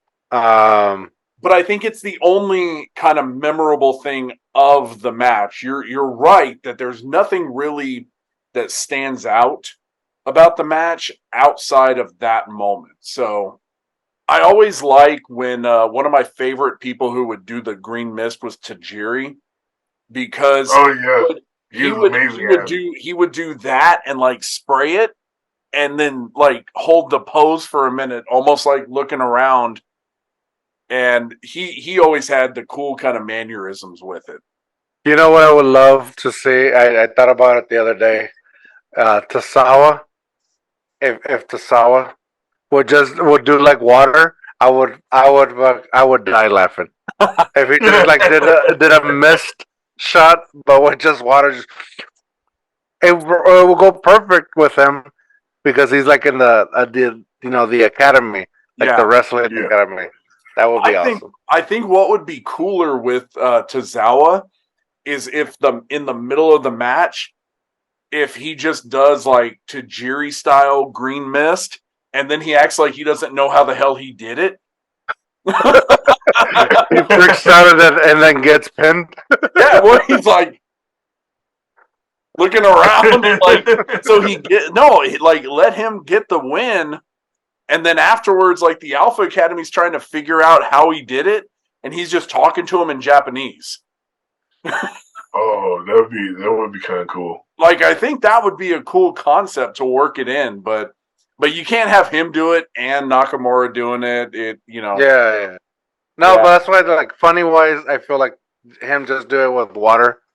Like, it would be funny. Yeah, it would. So let's go ahead and rate it. It would, but I'm gonna skip over it.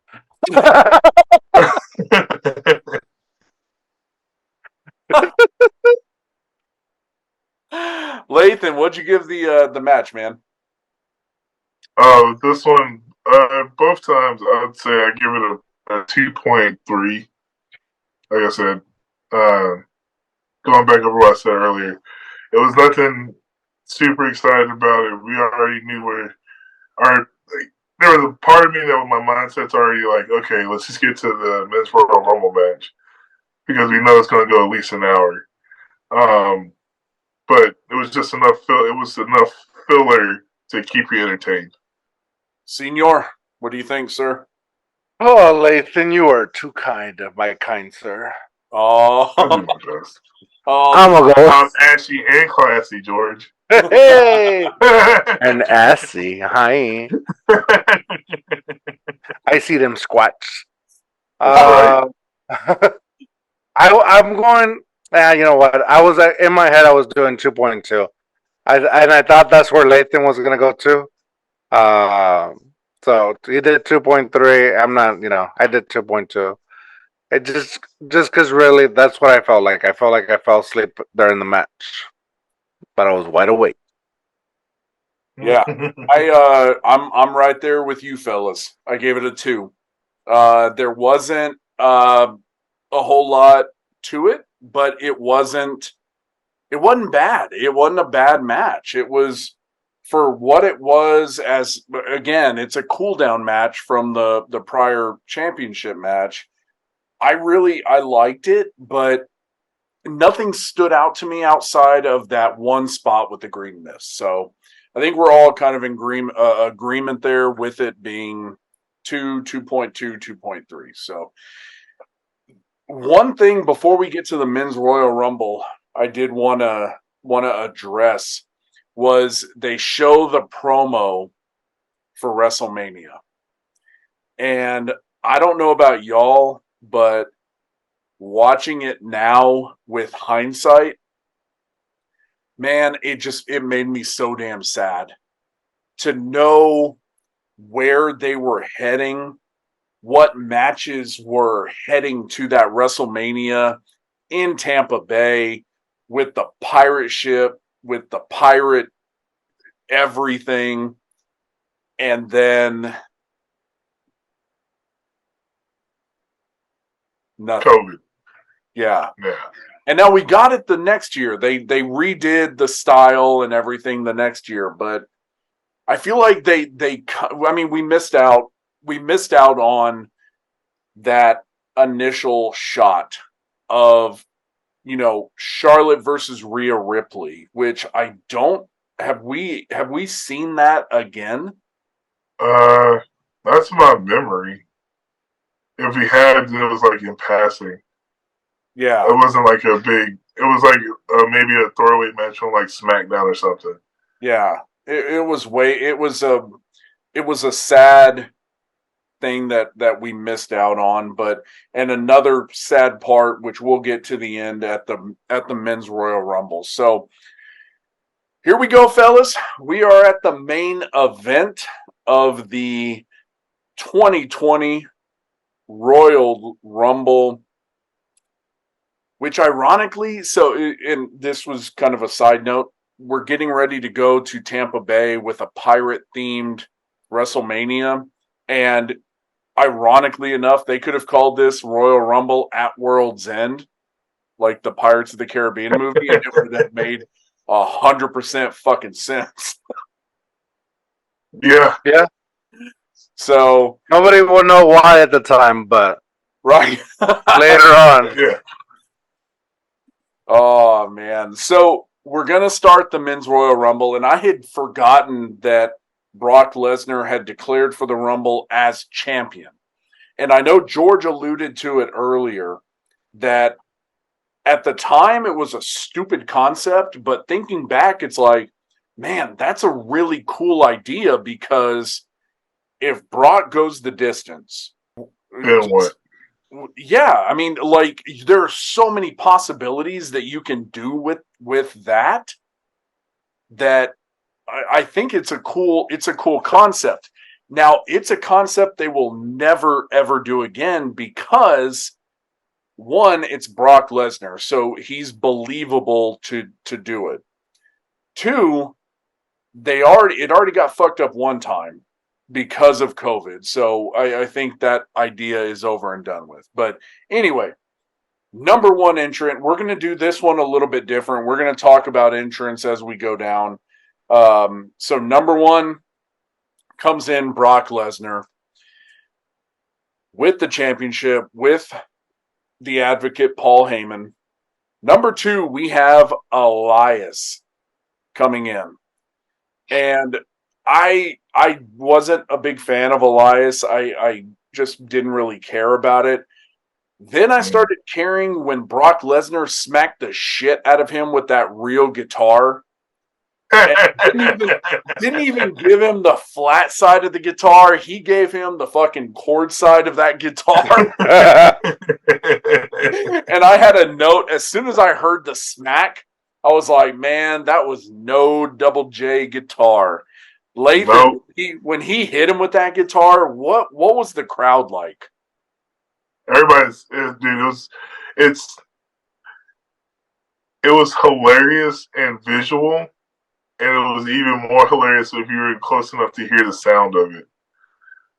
Because it did make a nice it did have enough of the microphone caught it underneath the ring to where you could kind of hear it in the distance. But it was hilarious, absolutely hilarious. And like it was like just like you said, it wasn't a gimmick guitar, so that made it even funnier. It was just Brock Lesnar doing that funny shit that he likes to do sometimes. Yeah, you see him. You see him tell Paul Heyman, like, give me the guitar. Like, yeah. Oh, fuck. Yeah, well, listen, give Brock Lesnar anything and he can run with it and make it fun and entertaining. And this little streak he had going into it, even that in itself was fun. Watching him go through each opponent and mow him down and throw him out, which we'll get more into as we keep on talking about it. Because there was a couple of surprises that came in, and it was surprising to see him come in and go right back the fuck out. Yeah, we're going to talk about that. So Elias gets thrown out. So next up we have Eric Rowan doing that stupid ass cage storyline. I hated that. Like, I'm a big fan of Eric Rowan. I think they could have done more with him. But that whole cage thing with the little animal that would bite him. Oh, yeah. Fuck, yeah. It was bad. The worst thing ever. Almost. And we never got an end on trying to figure out what was underneath it. What underneath it? I think it got released after the fact. And so that mystery's still up in there. No, if I Hornswoggle. I remember it very vividly, and I don't remember who did it, but there was somebody in one of the matches that ended up like stomping the shit out of the cage. Yeah, I remember something like that. Yeah. So there was kind of a payoff with it, but it was still fucking stupid. And then to have the announcer, so Brock Lesnar is in the ring. Eric Rowan's coming in, and they are hyping up the size of Eric Rowan, right? They're hyping him up, coming into the match, and then he just gets his ass fucking thrown over the ring like he's Santina Marella. And I'm like, okay, I mean, it's Eric Rowan. We know he's not winning. Fine, whatever. Then next up is another superstar that Vince McMahon running WWE dropped the ball on. We have Robert Roode. Yeah. And he puts up a fight for a couple of minutes, and all they're doing is hyping up his, brawl earlier with the Usos and Roman Reigns, and then he's gone. And then we have John Morrison come in, and they're hyping up Morrison. Oh, his parkour style, and it's going to come in, and he's going to do this, and then he's out. So during this time, Lathan, being there in the crowd during this time, what was the crowd doing with how Lesnar was going through these people? Oh yeah, without you guys having commentary. Right. Yeah. Like it was from what I remember, it was just like there were parts of it that were entertaining, and you were kind of waiting for the other shoe to drop. Like, okay, when is it going to be a time where Brock Lesnar's not going to throw somebody out of the ring? Which we're actually going to get to number 10 entrant that came in. It was like, okay, maybe it stops now. But like being there and not having the commentary go back and forth, like it was entertaining.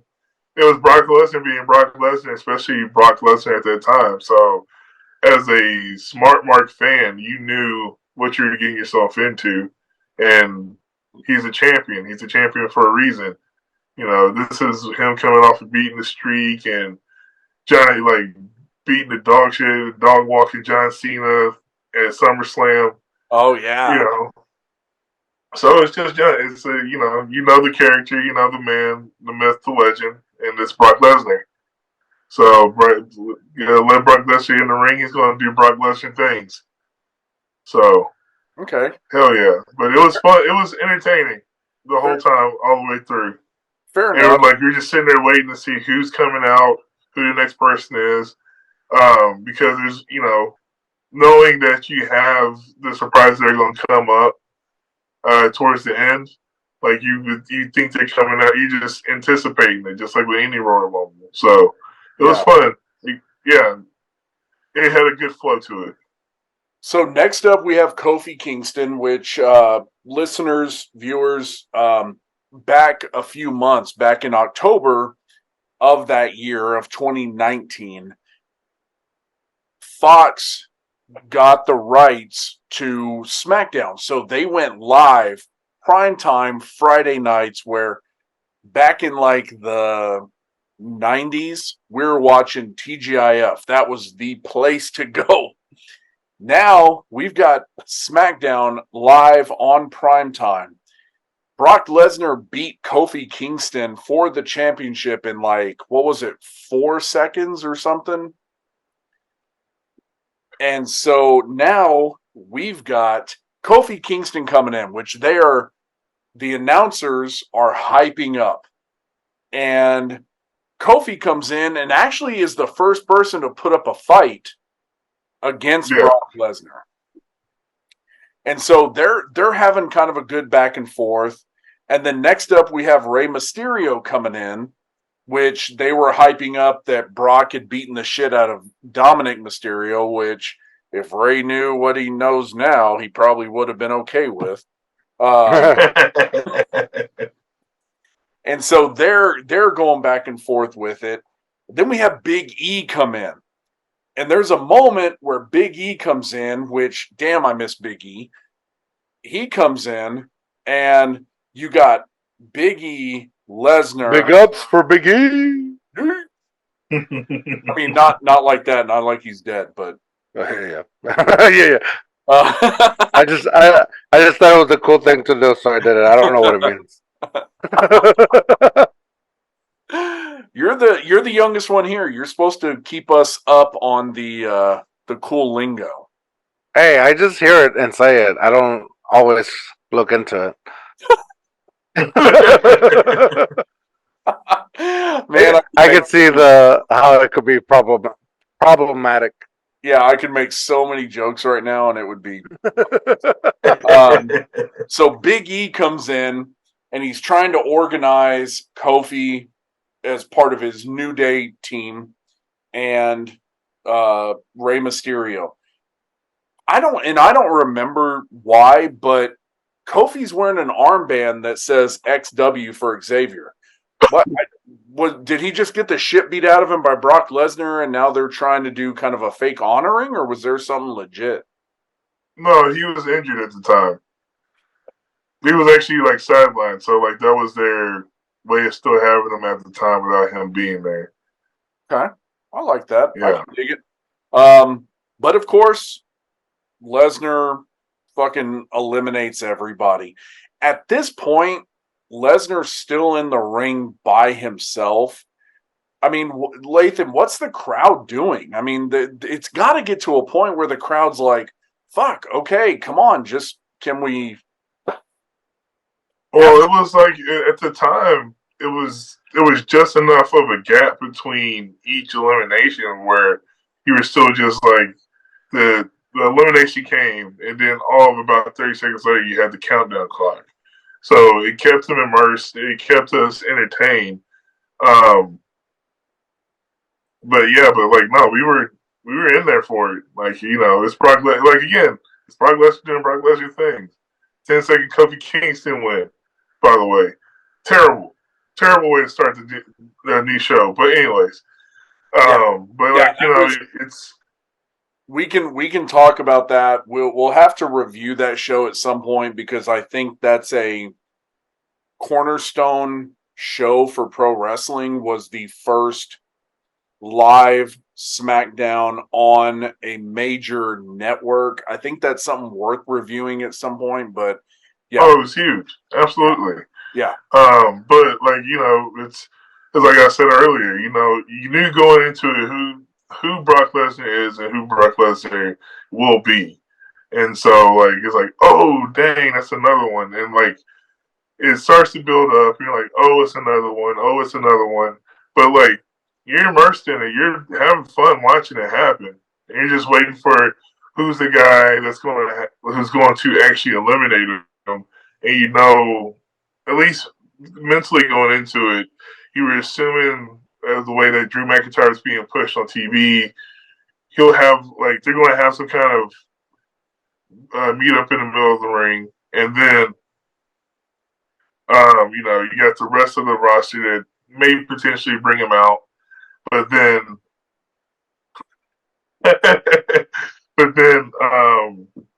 until that point, like it's just entertaining to see how long it's going to take for him to eliminate them and how he will eliminate them. Okay. Or if he will eliminate them, yeah.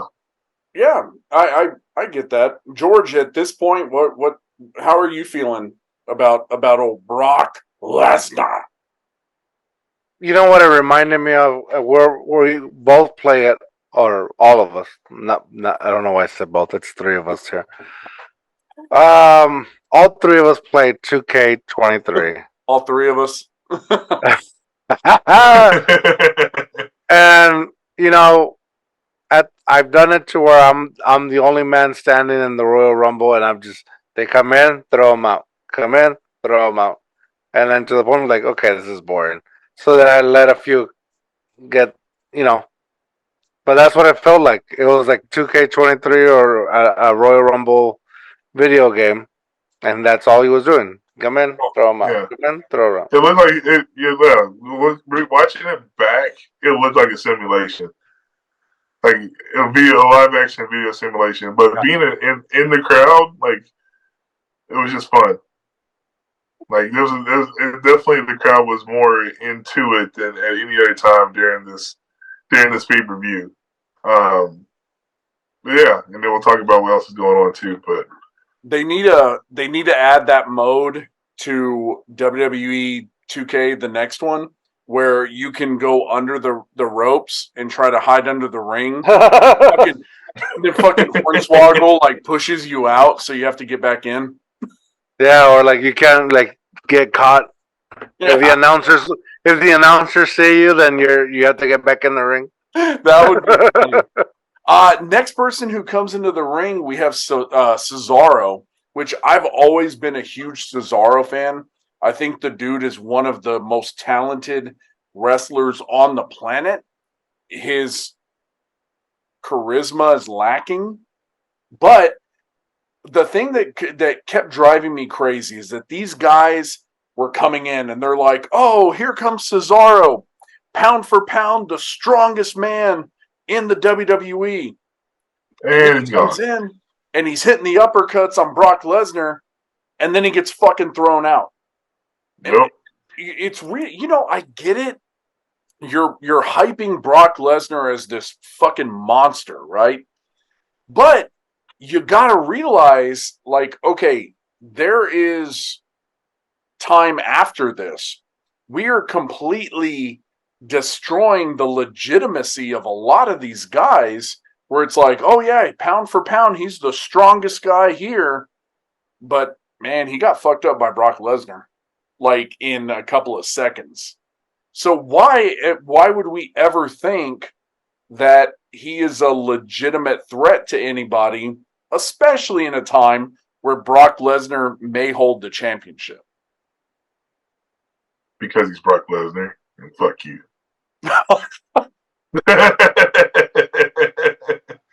It's good shit, pal. We're gonna put it up.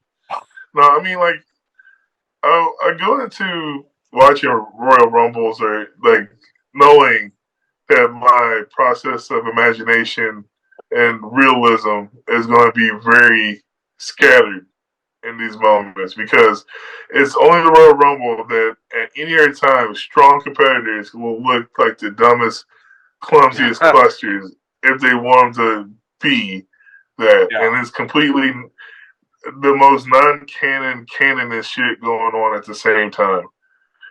And that's fine. I was just like, we have the story beats we have to get through to get from point A to point B.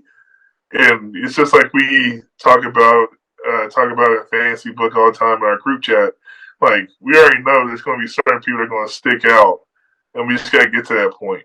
And this is just one of those matches. But it's this is that reason why where Cesaro can get hyped up and then eliminated in 8 seconds. With you saying that, I feel like this is why I'm kind of like less and less looking forward to the Royal Rumble, because I remember the Royal Rumble used to mean it was the start of something new or the start of a build, and sometimes it feels like it's what we gotta get through to get from point A to point B. Right. And point B can be WrestleMania or it can be SummerSlam. Yeah. But that's getting annoying. The joy from it is that you don't know until you know. Yeah. Because we're watching it back now, and we don't know what's going to go on. We know what's going to go on. But we knew. Let's be 100% honest with it, though. With the Royal Rumble, we can pretty much, like we did when we went and saw it last year, we can pretty much project who's going to win the Rumble. What you watch the Rumble for are the moments. Where Kofi Kingston actually does what he's supposed to and does a cool moment and doesn't completely fuck it up, and then he randomly, like he did last year. Or the surprise entrance. That's what you wait for. You wait for that buzzer to go off and it be somebody that you're like, holy shit. Like, we watch the Royal Rumble for that. Let's be honest about it. We're not watching for who's going to be the one going to WrestleMania. We kind of have an idea most of the time. But sometimes I want to be wrong. I think that's what it is. Like, we know, and then also we watch for but do we know, like Lathan was saying? But yeah, I want to have that. Oh, dang! They really pulled, the wool over our eyes. I said that correctly. No, I got that quote correct. we I don't know. suspect. Maybe I don't know. I don't know if it's my like.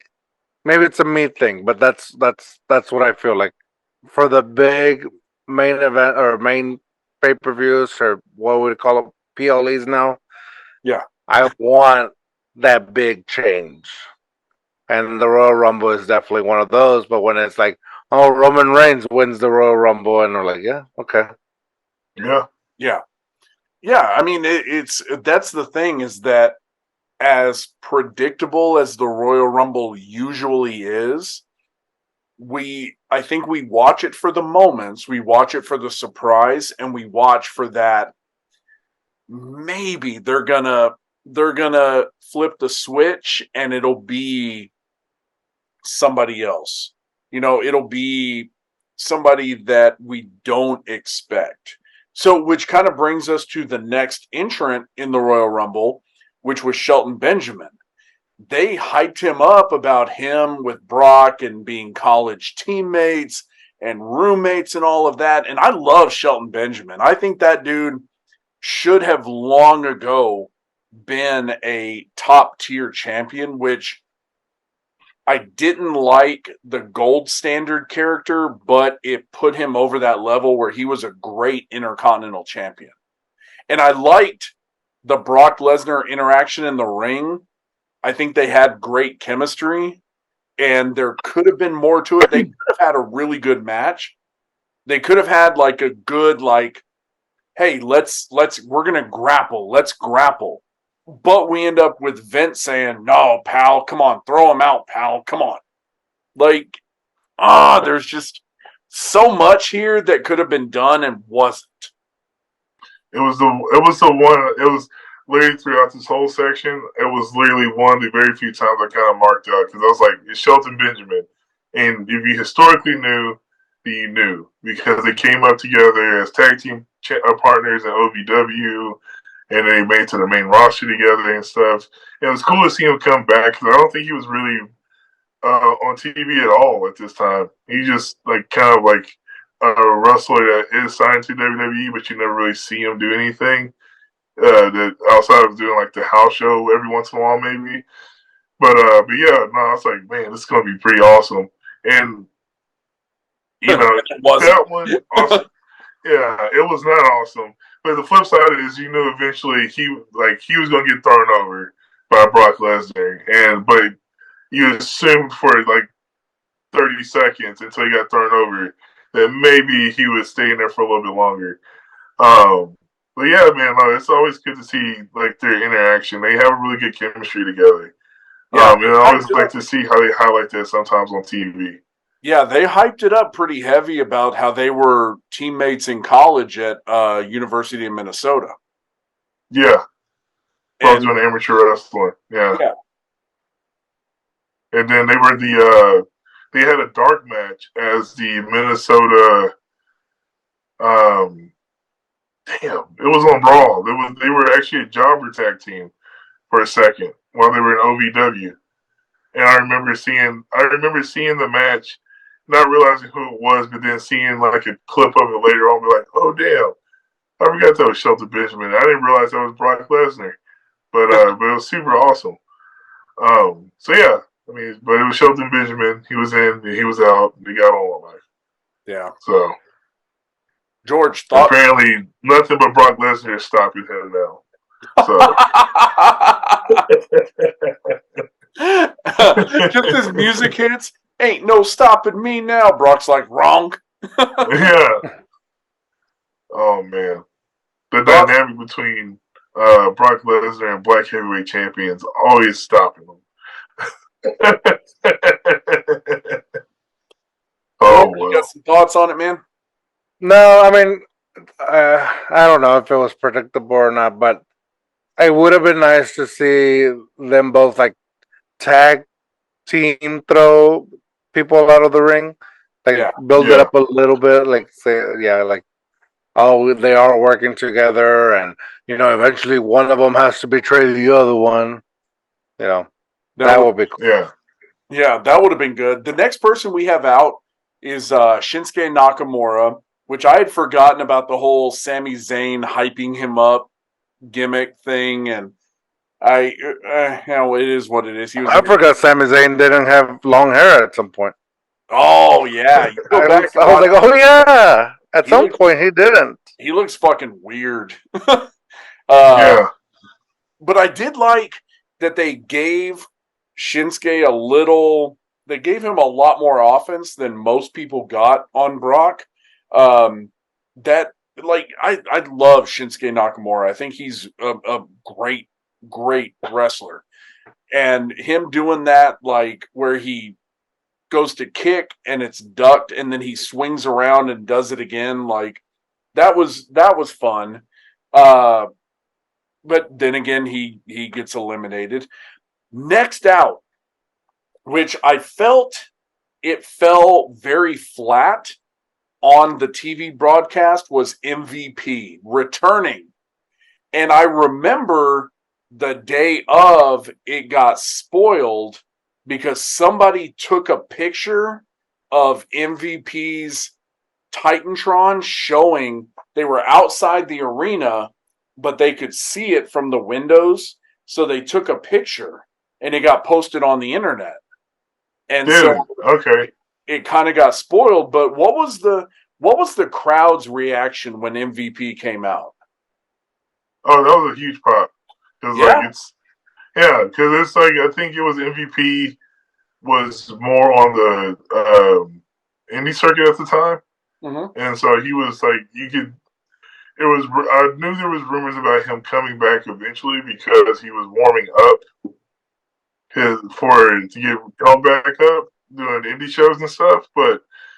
You know, it was one of those that I didn't realize he had. It was already teased, but it was definitely a surprise when he came out. And then to be in there, I wish he would have stayed longer, but it's okay. We got really cool MVP now, so that's fine. His Black Panther attire that he wore was fucking cool. Oh, that was dope as fuck. I was like, but the announcers this is super awesome. The announcers made a comment, like, kind of sounded like, I think it was something like, he's out here looking like Wakanda forever, or something like that. I could be wrong with the quote. And I was like, whoa, that's messed up. And I look up, I was like, oh, he's wearing the Black Panther. Okay. Oh, man. It was just a good time back then. Yeah. Back then.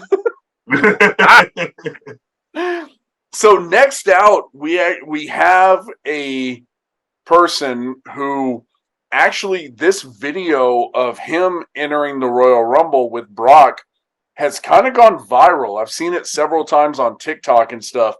Limitless Keith Lee, who played football at Texas A&M, fighting Texas Aggie, gig 'em.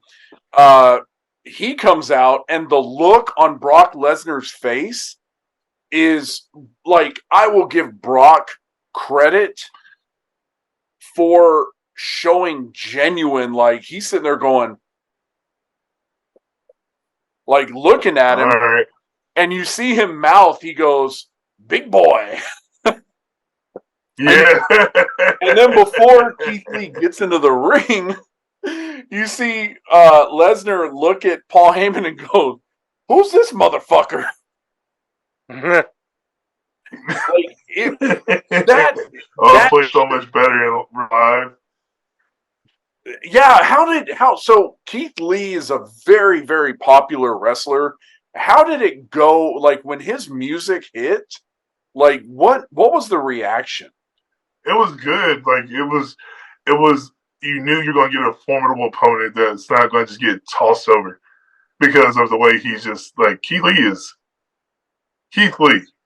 Yeah. To say the least. He's a very sturdy fellow, if you will. He ain't just gonna get tossed over nothing. But it was one of those cool little fancy mix-ups that, like, you know, you only randomly get at the time on like a Royal Rumble because Keith Lee's in NXT right now.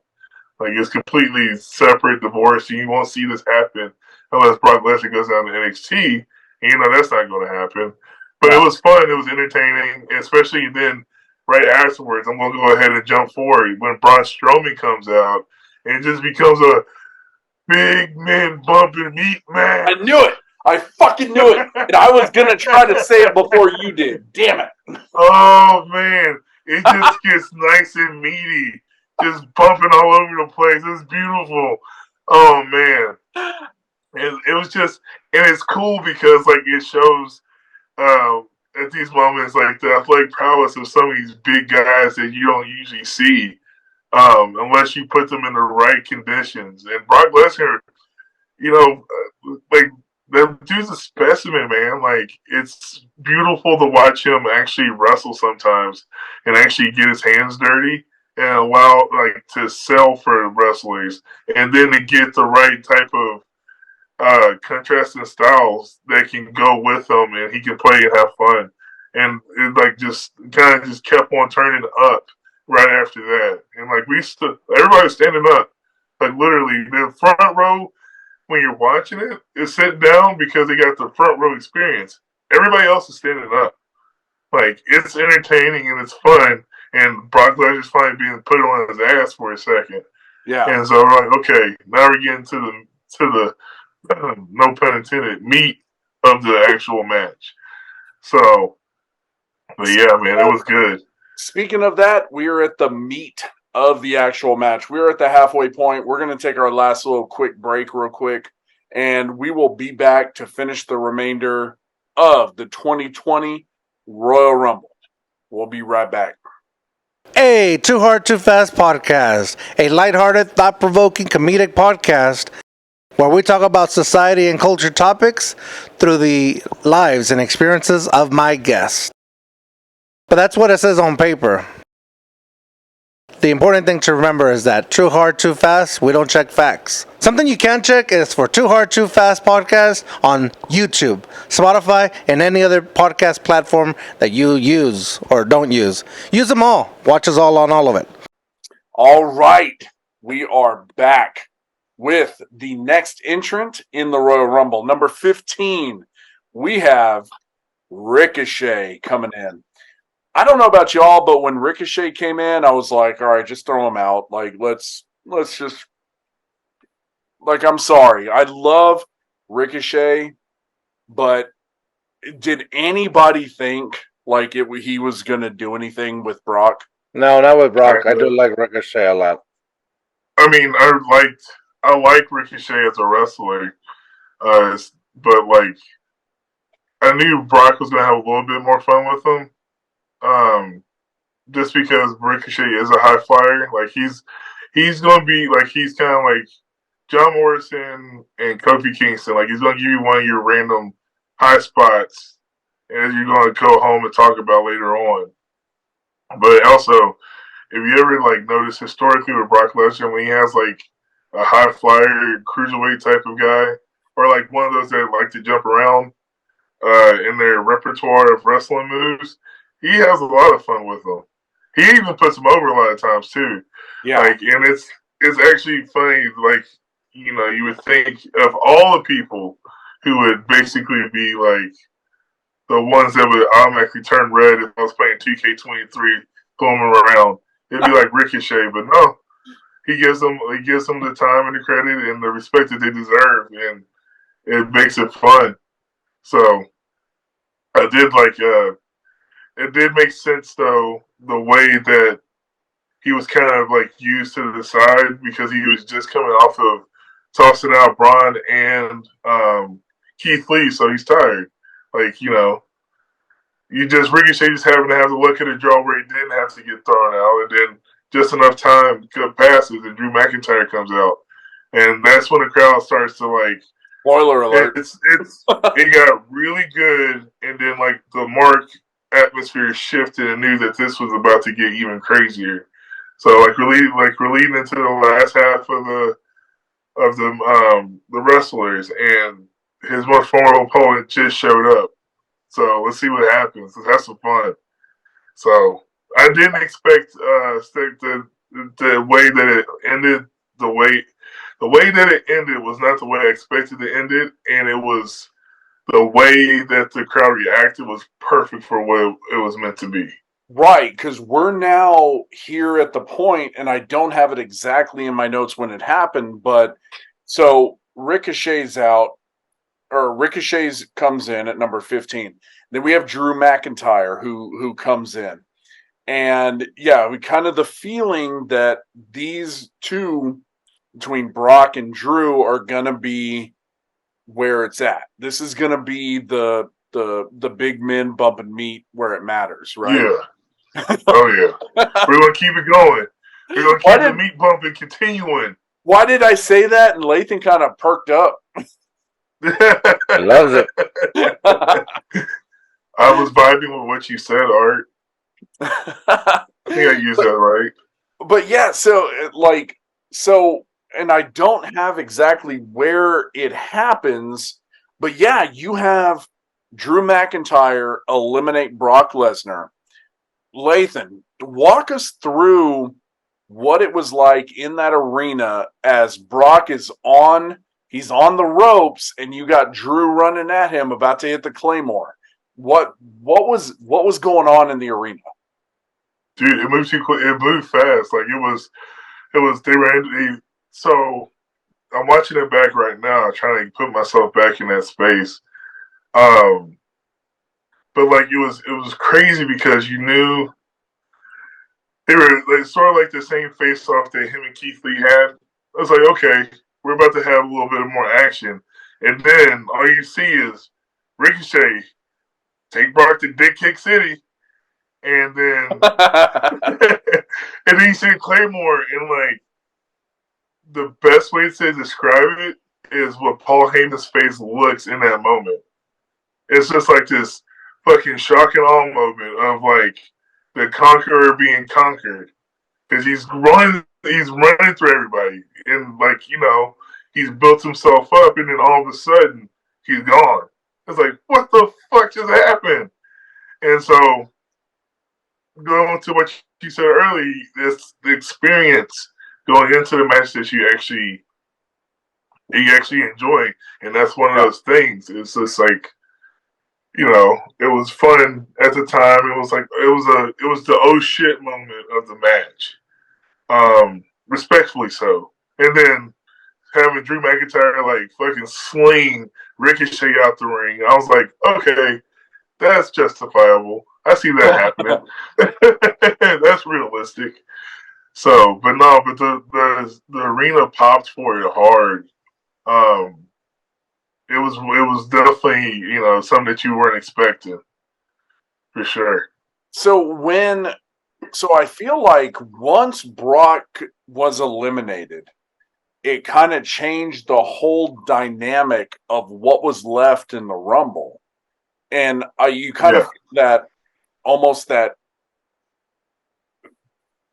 like polar shift in the arena where people, because I would be willing to bet, like I did, you did, probably George did, we all thought fucking Brock's gonna go the distance, and then we'll see what happens after that, because we've never had in a Royal Rumble the champion enter and win. So what's next, right? So we're kind of getting that understanding with how dominant he's been throughout the whole match already, right? So once he is out, and the way he's out, it's not like a Andre the Giant being eliminated style where you've got a bunch of guys just finally getting him over.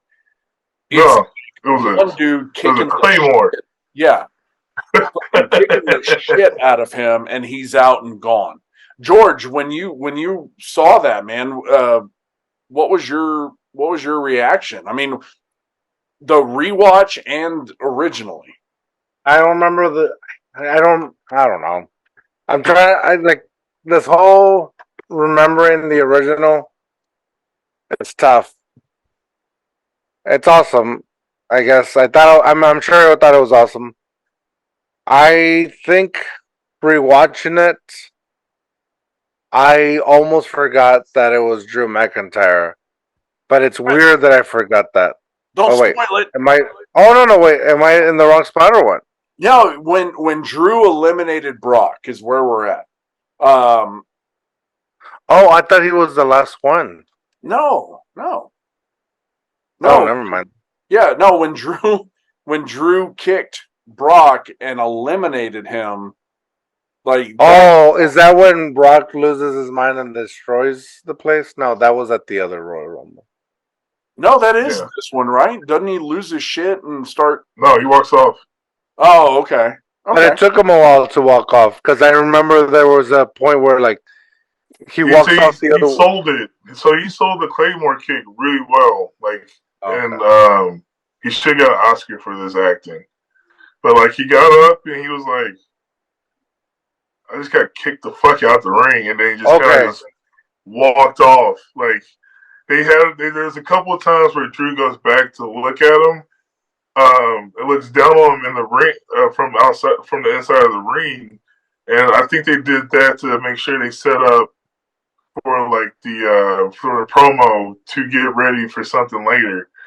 But like he just gets up and he's like kind of in disbelief and he just walks off. And I was like, and I expected him to get up and start tearing up stuff, but he doesn't. He leaves. He's done. Like he's like, all right. He's sort of like a wild dog that keeps on just running and biting up people, and then just thinks that one person's gonna punch him in the nose. He's like, all right, I'm done biting people now. I'm just gonna go. That's my bad. I'm leaving now. It's Seth Rollins, the next person that's still there, right? Oh, so the next entrant we have after Drew McIntyre is The Miz, and The Miz is always one of those guys who seems like he's never out of a match. Like there's always that chance that The Miz is gonna be the winner, whether it's a Intercontinental Championship match against Walter or whoever he's facing. The Miz always has that ability to seem like he's in it till the very last second. So he was the next one out, and then you had AJ Styles. Which I feel like the second half of this card, or the match itself, was a lot stronger than the first half. And maybe because that's what they were feeding Brock, and knowing, okay, we want from 15 down to be more of like, ooh, any of these guys can now take it. So you have AJ Styles who comes in, and then you got Dolph Ziggler, followed by Carl Anderson, who, of course, he's running in doing the OC thing with AJ Styles. So they're kind of going back and forth and all of them. And then we have number 21, Lathan. Tell us about number 21. That was electrifying. So, like, okay, I'm watching it right now. I gotta turn the volume up for this one. Just a little bit. Don't get us banned on YouTube. Nope, just kidding. I won't turn it up. But yeah, so you just like, you're seeing everything play out. You see the countdown clock come on. And then all of a sudden you just hear, "You think you know me." And like, everybody loses their shit. Like, it's like, it's you see the rated R come up on the screen, and you just know that he's there. And like, you hear Metalingus pop off, and then all of a sudden, from where we were sitting, you couldn't see him come out, but you heard the pyro go off. And then you saw him just beeline into the ring. It's like, it's fucking Edge. Like, Adam Copeland, the guy that was supposed to come back and wrestle, that's forever retired, just showed back up. And everybody loses their collective shit in Houston, Texas. It was beautiful. Like, it was good. It was fun. It was exactly everything it needed to be. And then how loud we watched was it back afterwards, and like, watching his entrance come in, and like, you can see the emotion on his face, like him taking his time and just breathing this in, and like holding back tears of like joy and pure like passion for the business, and like it makes you appreciate the moment even more. But man, it was so fucking awesome. You see Edge just pop up on top of the screen. It's just like, yeah. How loud was it? I can hear myself scream, and like, so where I was sitting, there was a couple of kids behind me, and then it was like, in front of me there was my nephew. It was my nephew right in front of me, John to the right of me, and JJ right next to me, and like I could barely hear them screaming, and then you just hear like it's just a sea of people just screaming and cheering like to the top of their lungs. The most comparable way I can explain it is, what was another big return? I want to say probably closest pop that this got was when Stone Cold came back for WrestleMania in Dallas. Damn. Like the original, like huge when the glass shattered, just everybody just lost their mind. And just for reference, you were there at that one too. Mm-hmm. Right? Yeah. It's not like, well, it seemed that way on TV. No, you were there for both of them. No, listen, there's no piped in anything on this. Like, if anything, they may have blunted like the sound based off of how loud it could have gotten, just to make sure they can stay. You can still hear everybody else where you need to hear them for the announcements and stuff. But yeah, it was watching it back so many times over the years. It still gives me goosebumps talking about it now. Yeah, it's beautiful, man. It's absolutely beautiful. that's awesome. So yeah, Edge comes in. George, thoughts? Definitely lost my mind. My mind. It's like completely turned back into like kid me. Like it's one of those like you never think you're ever gonna see him again, and then you see him again, and he looks like a badass still.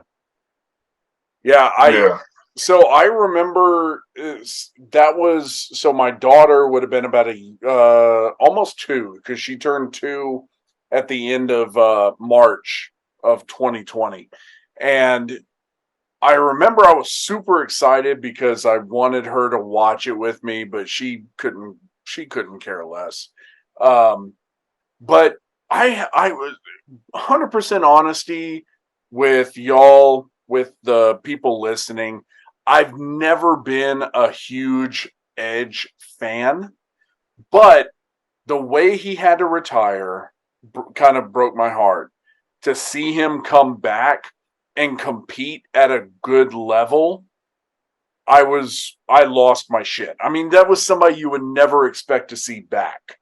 And so I marked out for it. So yeah, it was one the wrestling fan of you enjoys it.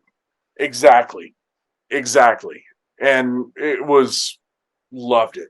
I loved it. Well, and then the next person out is the epitome of the cool down.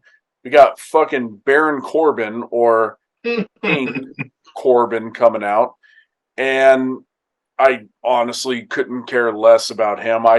Nothing about him is memorable in this. Next out, number 23, we have Matt Riddle, which, man, I was a huge Riddle fan. And god dang, that dude, like, he could have been so good if he could have just kept his head on straight. Whether your feelings about drug use are one way or another, doing them and being inebriated on the job is not okay. I don't care what you're doing. Yeah. Okay. So, he came out. It was cool. Love seeing that. Next up was Luke Gallows, which I feel, and y'all, I want y'all to disagree with me on this on some level. Luke Gallows, Carl Anderson, AJ Styles, they deserve a lot more than what they're getting. They should be a bigger deal than what they have been, right? No? I would say yes and no, because they've gotten the respective pushes. It's just the time and place of the situation that they were put in. It was basically as far as you could take them storyline wise because of where they were, right? Because they've had tag team championships, and the OC as a faction now fits more with the story beats of how we're fed wrestling versus back then when okay, you were kind of a faction and it was just you were just there, and it wasn't like Vince McMahon was high on them anyways because they're smaller, or for whatever reason they just weren't high on, but they did give them some room to breathe on Raw for a little bit. But they do deserve it. But the flip side is, yeah, they do deserve a little bit more as far as respect as wrestlers historically, given their lineage in the Bullet Club and doing New Japan Wrestling and stuff. But to the defense of WWE, their entertainment, the OC is wrestling.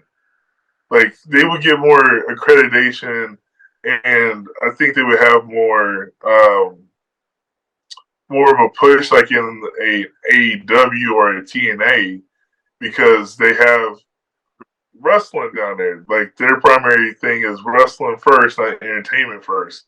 They're not entertaining that much, but they are great when it comes to being inside the ring and putting on a goddamn good wrestling show.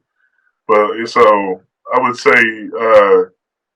I think that would be the better answer to your question, is that they're just right place, wrong time, or wrong place, wrong time. Yeah. So, Sorry. what was that? Okay. Yeet. That reminds me of Yeet. Yeah. No yeet. No yeet. Speaking of yeet, that's a great transition right there. We have the captain of fucking yeeting people onto the announce table who number 25. Randy Orton comes out at number 25, and him and Edge in the ring at the same time, they immediately go to the rated RKO, and you have still on nostalgic wrestling heart. Oh man, okay, that one made me happy. That one made me happy. So Randy Orton comes in. Next up, the music hits. You got Roman Reigns coming out. Lathan, when Roman Reigns' music hits, what does the crowd do? Walk out. Nothing. Not a damn thing. Really? They're still, I mean, it's kind of one of those, okay, he showed up, but for context, they're all waiting for Sierra Hotel. Yeah. He's already been there to start the show, and he's just showing up again, and it's the Royal Rumble. We're still kind of, at this moment, I'm still tweaking out on Randy Orton and Edge in the ring, first of all, and then on top of that, I'm still pretty jazzed to see Edge in the ring at all, and then them having that moment. But he comes out. We're ready. We now realize we're getting to the last 5 spots. So who else is going to come out next, and who's going to be the next surprise, and how are we going to close this out and everything? And so, you got your spots where everybody's starting to come into the ring.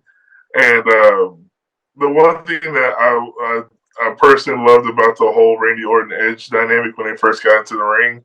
It's just like them taking a moment after they like laid out everybody just there. It's like, hey man, how you doing? It's like two old friends catching up real quick. Like, oh, it's been a couple of years. You put on a little weight. You know, like, yeah, you found all the weight I lost and stuff. And then they finally started going back to doing RKO shit, rated RKO type stuff. And so it was fun. It was good, and it was definitely nostalgic.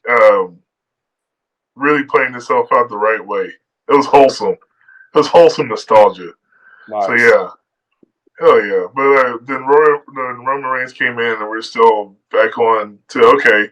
Now we're getting all the more heavier hitters coming into the ring. So you can start to see if anything, you can see there's a bigger shift and like the anticipation of who else is coming out because we're now getting down to the last. And so you can see it in the crowd on the hard cam where people like each entrant is literally everybody standing up for it when they come out. So hell yeah. So the next person we have up that comes out is Kevin Owens, which, you know, we knew he was going to be in it. And so I like Kevin Owens. I'm a big Kevin Owens fan. I think he's been kind of mishandled while still being a top tier guy. I think it's a weird dynamic. Talking about mishandled, the next guy who comes out. All of us are married. We're all mishandled.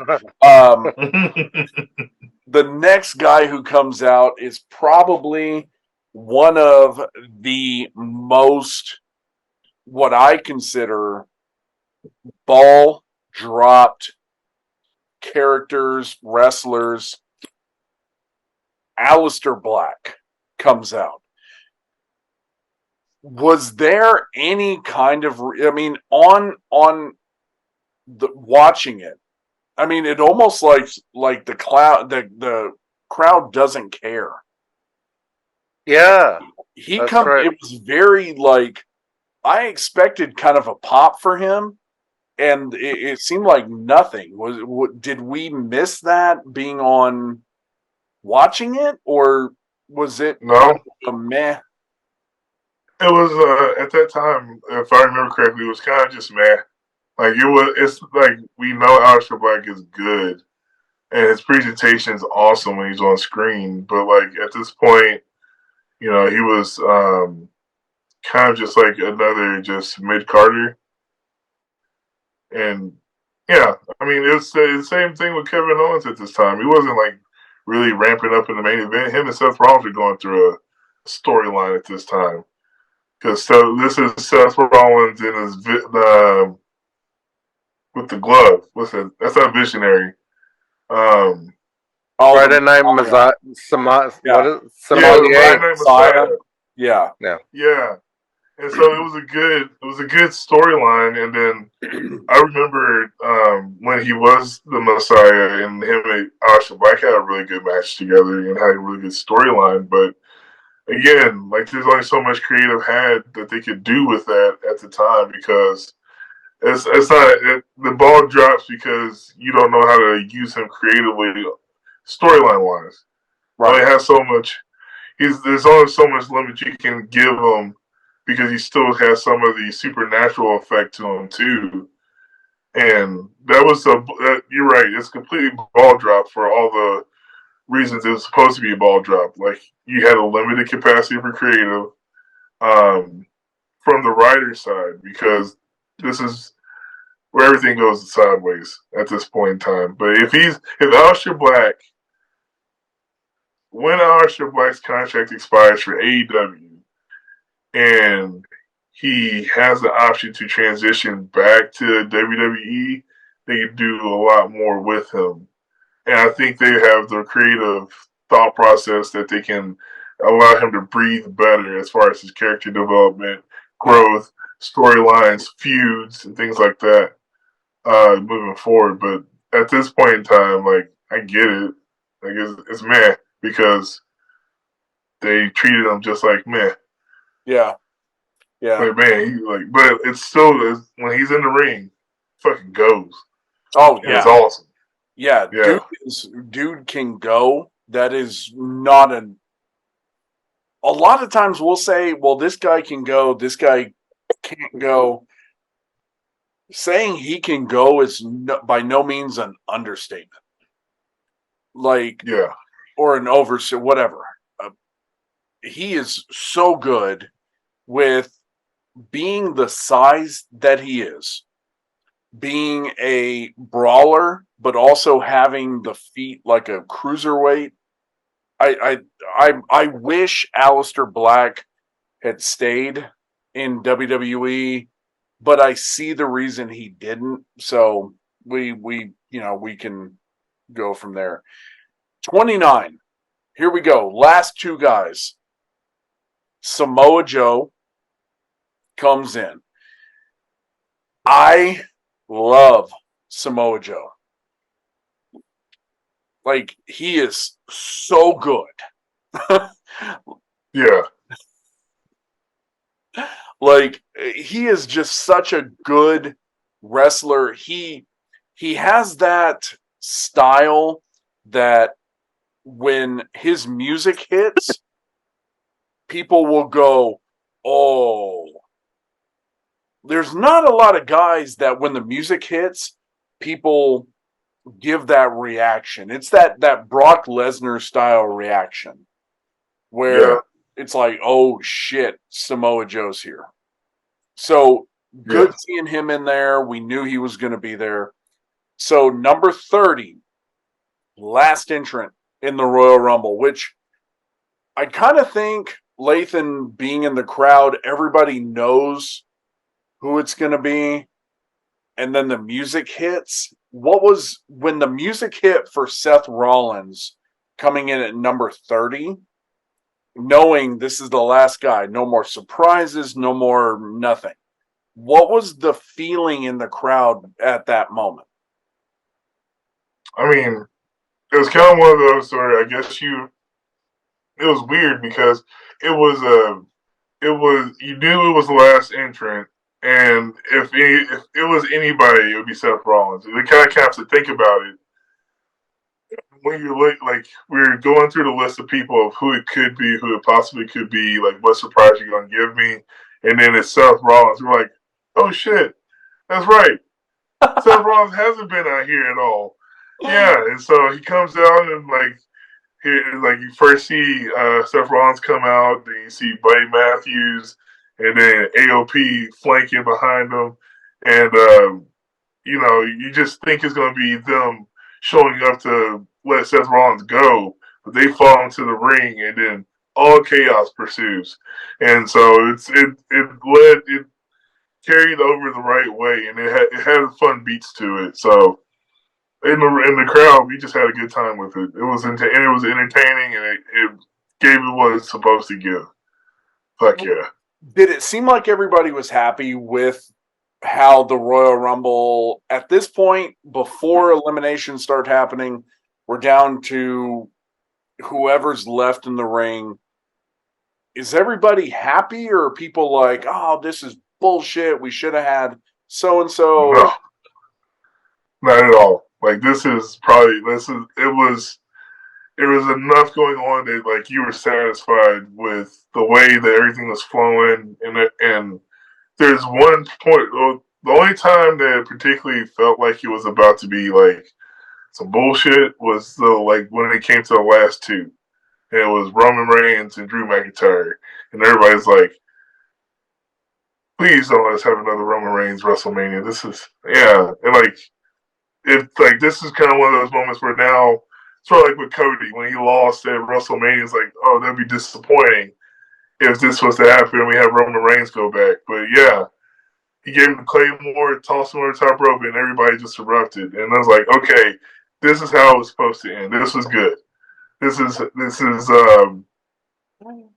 to be awesome. So yeah, hell yeah. I'll let George, what were your thoughts? So Roman Reigns out, eliminated. We've got Drew McIntyre standing tall. Yeah, if you had an Apple phone, it would do it. Can you see the fireworks? No? Oh, shit. Yeah. You need to upgrade to an Apple. No, I think this was definitely... No, I Don't tell me no. don't. This was...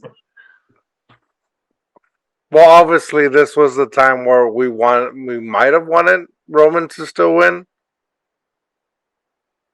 So, Oh. like, looking back at it now, like, right now, present time, 2024, yeah, Roman, but 2020, maybe we're still cheering for Roman.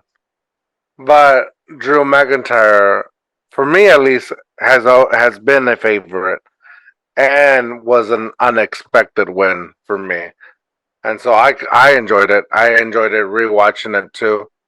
Um, but it's weird now because obviously we see back then it's probably like, whoa, here we go, big WrestleMania. But then it's the WrestleMania we know. Yeah. And the title reign that has been brought up as of late. So that's a really, really interesting point that you just brought up. So hindsight being what it is, 2020, no pun intended, would we have preferred Roman Reigns to win? Because here's the thing, and this is my last note that I have. COVID took away Drew McIntyre's moment. So if we could book it with knowing what we know now, do you book Roman to win and in an empty arena, knowing Roman Reigns for who he is, would it have been better to give him the title at that time, let him do the Thunderdome era, versus taking away the moment that Drew McIntyre really deserved to have? No. Then you have to consider: are they going to have, if he wins 2020 in 2020, are they going to let him have the reign he has now, and then maybe everything moves forward? Maybe maybe McMahon's still empowered now in 2024. I don't know. When you start playing with history, you start changing the future. Well, let's book this knowing what we know now. So don't just skip my words. My words were wisdom right there. Knowing what we know now, right? Mm-hmm. And keeping things as they are now. So Roman Reigns wins the 2020 Royal Rumble. COVID hits. WrestleMania is held in the Performance Center with no crowd, no audio being pumped in, no nothing, right? So Roman Reigns beats Lesnar, holds the title up, walks out, ends up losing the title eventually, like Drew did, following the same path as Drew McIntyre, but coming back around to where we are now with Roman. You could easily swap those out and still be where we are. Now, I know it's really kind of a messed up situation to try to book it with what happened in 2020, but Drew McIntyre, for everything that he went through, for coming into WWE, being the chosen one, the Intercontinental Championship run, him just not really kind of living up to what he should have been or could have been, leaving, learning a new hold, coming back and doing what he did, and then having to try to carry that championship through the COVID Thunderdome era, man, he got the short end of the stick. Honestly, it would have been better having Roman run that and then put him where he is now, because you put Roman in Drew's spot at that time, and then we run it through and Roman is still where he is now, nobody would have any second thought about the greatness of Roman Reigns carrying it through the COVID era. Yeah, but that's to say that Roman Reigns is going to be there for the COVID era. He only came back halfway through. He wasn't there the whole time because he stayed back until he felt it was safe enough to come back. So yes, don't give Drew the belt, but then you can put it on somebody else that can, like, that's just enough to sustain the entertainment value in an empty arena that they have. You still come out on the top. So the only way that I slightly look it differently, realistically looking back, knowing what you know, I think Drew did a really good job through the first part of the pandemic with the title, and realistically, that's as far as it could have went, even if it wasn't in the Thunderdome, right? Like, there's only so much upward momentum he had, and so eventually it had to stop, or it had to be readjusted for the time. And so, not taking away from what he did, but that's another way you could have looked at it, through the glass of, now we know what the future held type of event. Yeah. And I think the problem is, we look at, like what you said, as a hindsight, that we got back to the stadium shows. I mean, at that point, nobody knew what was going to happen. I mean, you would hope. I think all of us watching that during that time frame, we all hoped we were going to get back to normal, but there was a part of us that really thought, like, can we get back to normal? Now, hindsight, we look back and we're like, well, fuck, they should have just done WrestleMania and they should have done everything. I remember watching the Thunderdome era thinking this was it. This is how it's going to be. Hoping it got back to normal, but we didn't know that. George, what are your thoughts, man? On what? All right, George is no longer allowed to eat chips while we're.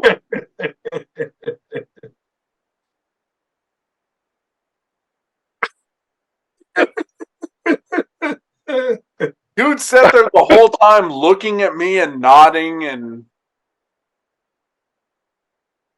You piece of shit, George. Look, everybody who's listening right now, you hear complete silence. Go to the YouTube. Watch what this motherfucker's doing.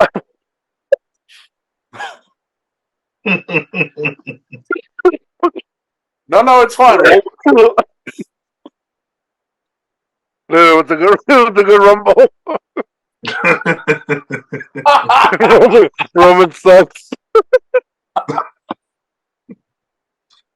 All right, guys, let's wrap this up. Let's get our overall ratings. So we're not going to rate the men's Royal Rumble, just too difficult to do that. Let's give your overall ratings. Lathan, before you interrupt anybody, go ahead and give us your rating on the whole show. Being there, enjoying it, giving it the credit that it deserves, I'd say it was probably a 3.7. Yeah. Outside, realistically, I'd have to think about it because I didn't remember anything else outside of Edge. That was just the highest spot of it. Was everything else was cool, but Edge came back, and you had a tease for Rated R KO comeback. And then you had Drew McIntyre win. So, like, you're kind of like riding this high of all of that happening to close the show. And it was just enough to where it made you kind of forget about the rest of the show at a certain extent. Yeah, YouTube Live gives kind of a different perspective of kind of everything. Yeah. It's fun. But you know, it's like, yeah, it was still a good show. Watching it back, it was enjoyable. It was entertaining. I didn't fall asleep during it. You didn't have to go eat chips or pick your teeth while. No, I already brought those snacks to the bed so I could watch it in peace. So, and it was fun. And the main part about it was really cool watching it back with LJ. He watched half of the men's Rumble with me this time around, and we were talking about like some of the breakdowns about what was going on, and I got to tell him some stories about Rated RKO and stuff, and so it was cool to be able to tell those stories. Made me feel old as shit, but I still got to tell the stories, and it was fun. Get a little bonding time. Well, considering you're older than I am, so you are old as shit. I know it's one podcast, baby.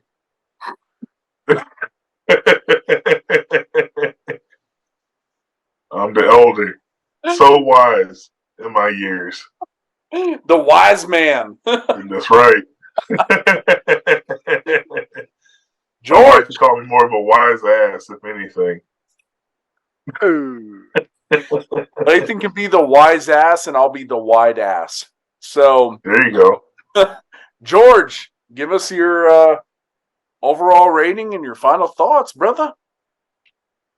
Overall, this SummerSlam was I'm just kidding. That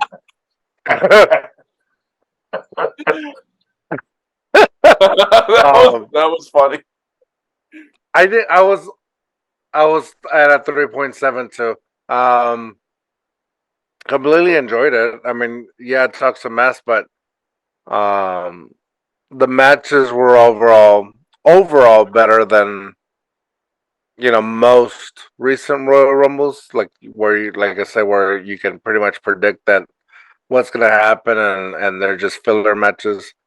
They were entertaining still, regardless of like their own rating. Overall, 3.7. It was enjoyable. It was nice rewatching it, and it was weird also rewatching it, knowing what we were in store for.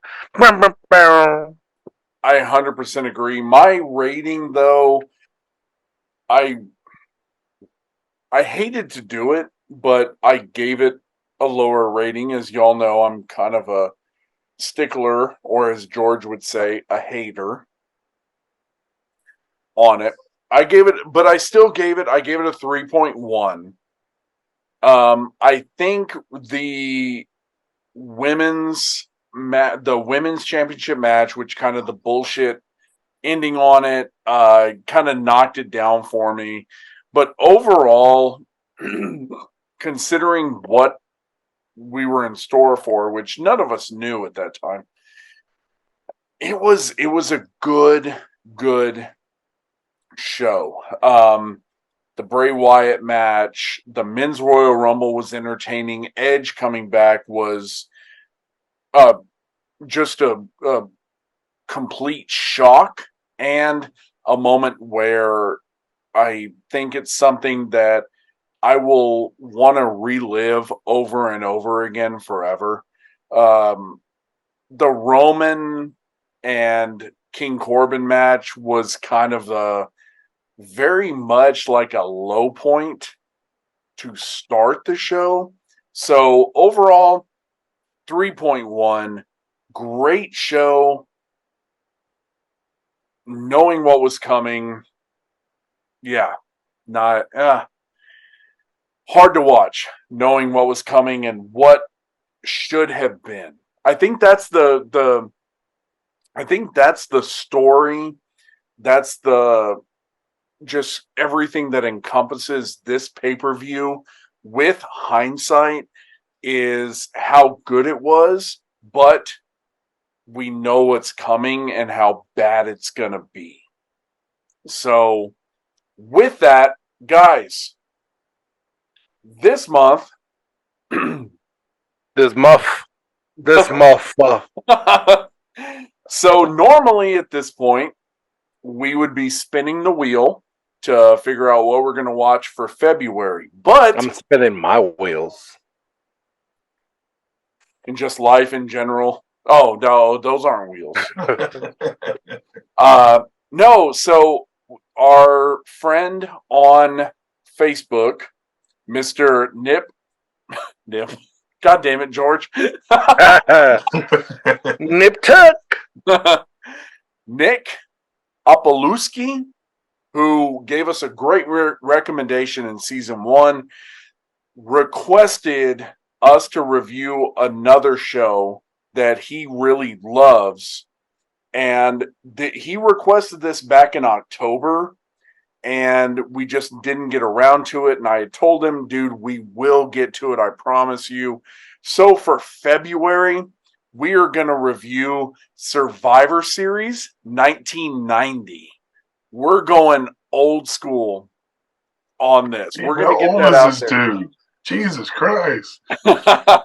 He looks like a young guy. He looks like a young dude he looks young. But you know what? I can appreciate that as a young guy loving the old school pay-per-views. So for February, we're going to review Survivor Series 1990.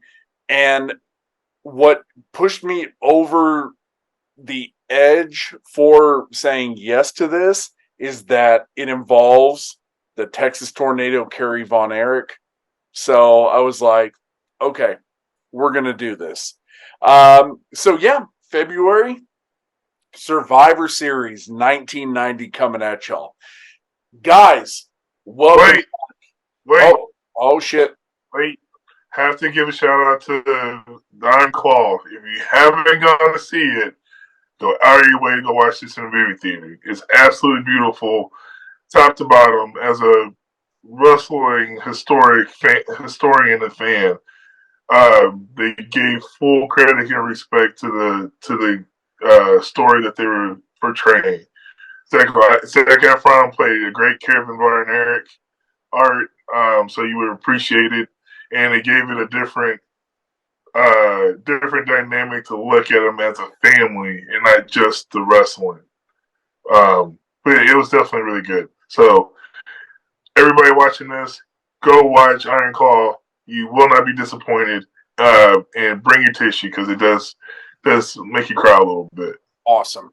Yeah, and we want, as wrestling fans, we gotta promote these. We gotta put our money out there to movies like this because we want to see these stories. We want to see these wrestling families who are very well known to the wrestling community, but not to the general public. So go out, see the Iron Claw. I have not seen it yet, but I will see it. George, you going to go see it? I want to see it. I haven't seen it. All right. On the and just so everybody knows, we're out here. We're out here like a Scorsese movie. We out here for 4 hours or more. Gotcha. All right. Hey, spinning wheels, baby. Hey, before we let everybody go, George, what do you have coming up on the podcast? On Too Hard, Too Fast. Too Hard, Too Fast, baby. We got. You're just gonna have to go find out on the YouTubes or Spotify, man. We got a lot. I'm actually excited that I might be able to record at one of my favorite music venues. That's gonna be a big deal if I can score that. The talks are in the works. You're just gonna have to subscribe to find out if it happens. If it doesn't happen, you know what? I'm still gonna keep doing what I do. Nice. Hell yeah, brother. Love it. Eat hot Cheetos too. On every platform. Listen to it. Subscribe. Check it out. Mr. Lathan Hall, what do you have going on? Anything good? You got your Power Meet coming up in July, which everybody, Follow him, support him. Dude is an amazing guy. What you got, man? Really, that's about it. Ain't nothing too crazy on this side of town. Just keeping 10 toes on the ground, the breath in my lungs, and having a good time, shaking my funky monkey. Woo! Standing on business. Monkey, too sour to be sour. Oh, yeah. Hey, Rated RKO, yeah. let's do this, guys. What we need to do is support Lathan. Let's get him to the fucking Olympics on powerlifting. We need to get him there. Let's build him up, part of the community. Guys, thank you all so much. It looks like you cut weight, like it's all muscle now. No, I appreciate that. It's not. Oh. No, it's I'm actually wearing the right size shirt today. So my wife bought me some new T-shirts for Christmas, and so they haven't shrunken up yet. So that's what that is. But thank you for noticing. Everybody, thank y'all so much. We are excited to be starting season 2. We will see y'all in February for Survivor Series 1990. Thank you, and how about them Cowboys? If I tumble, I rumble.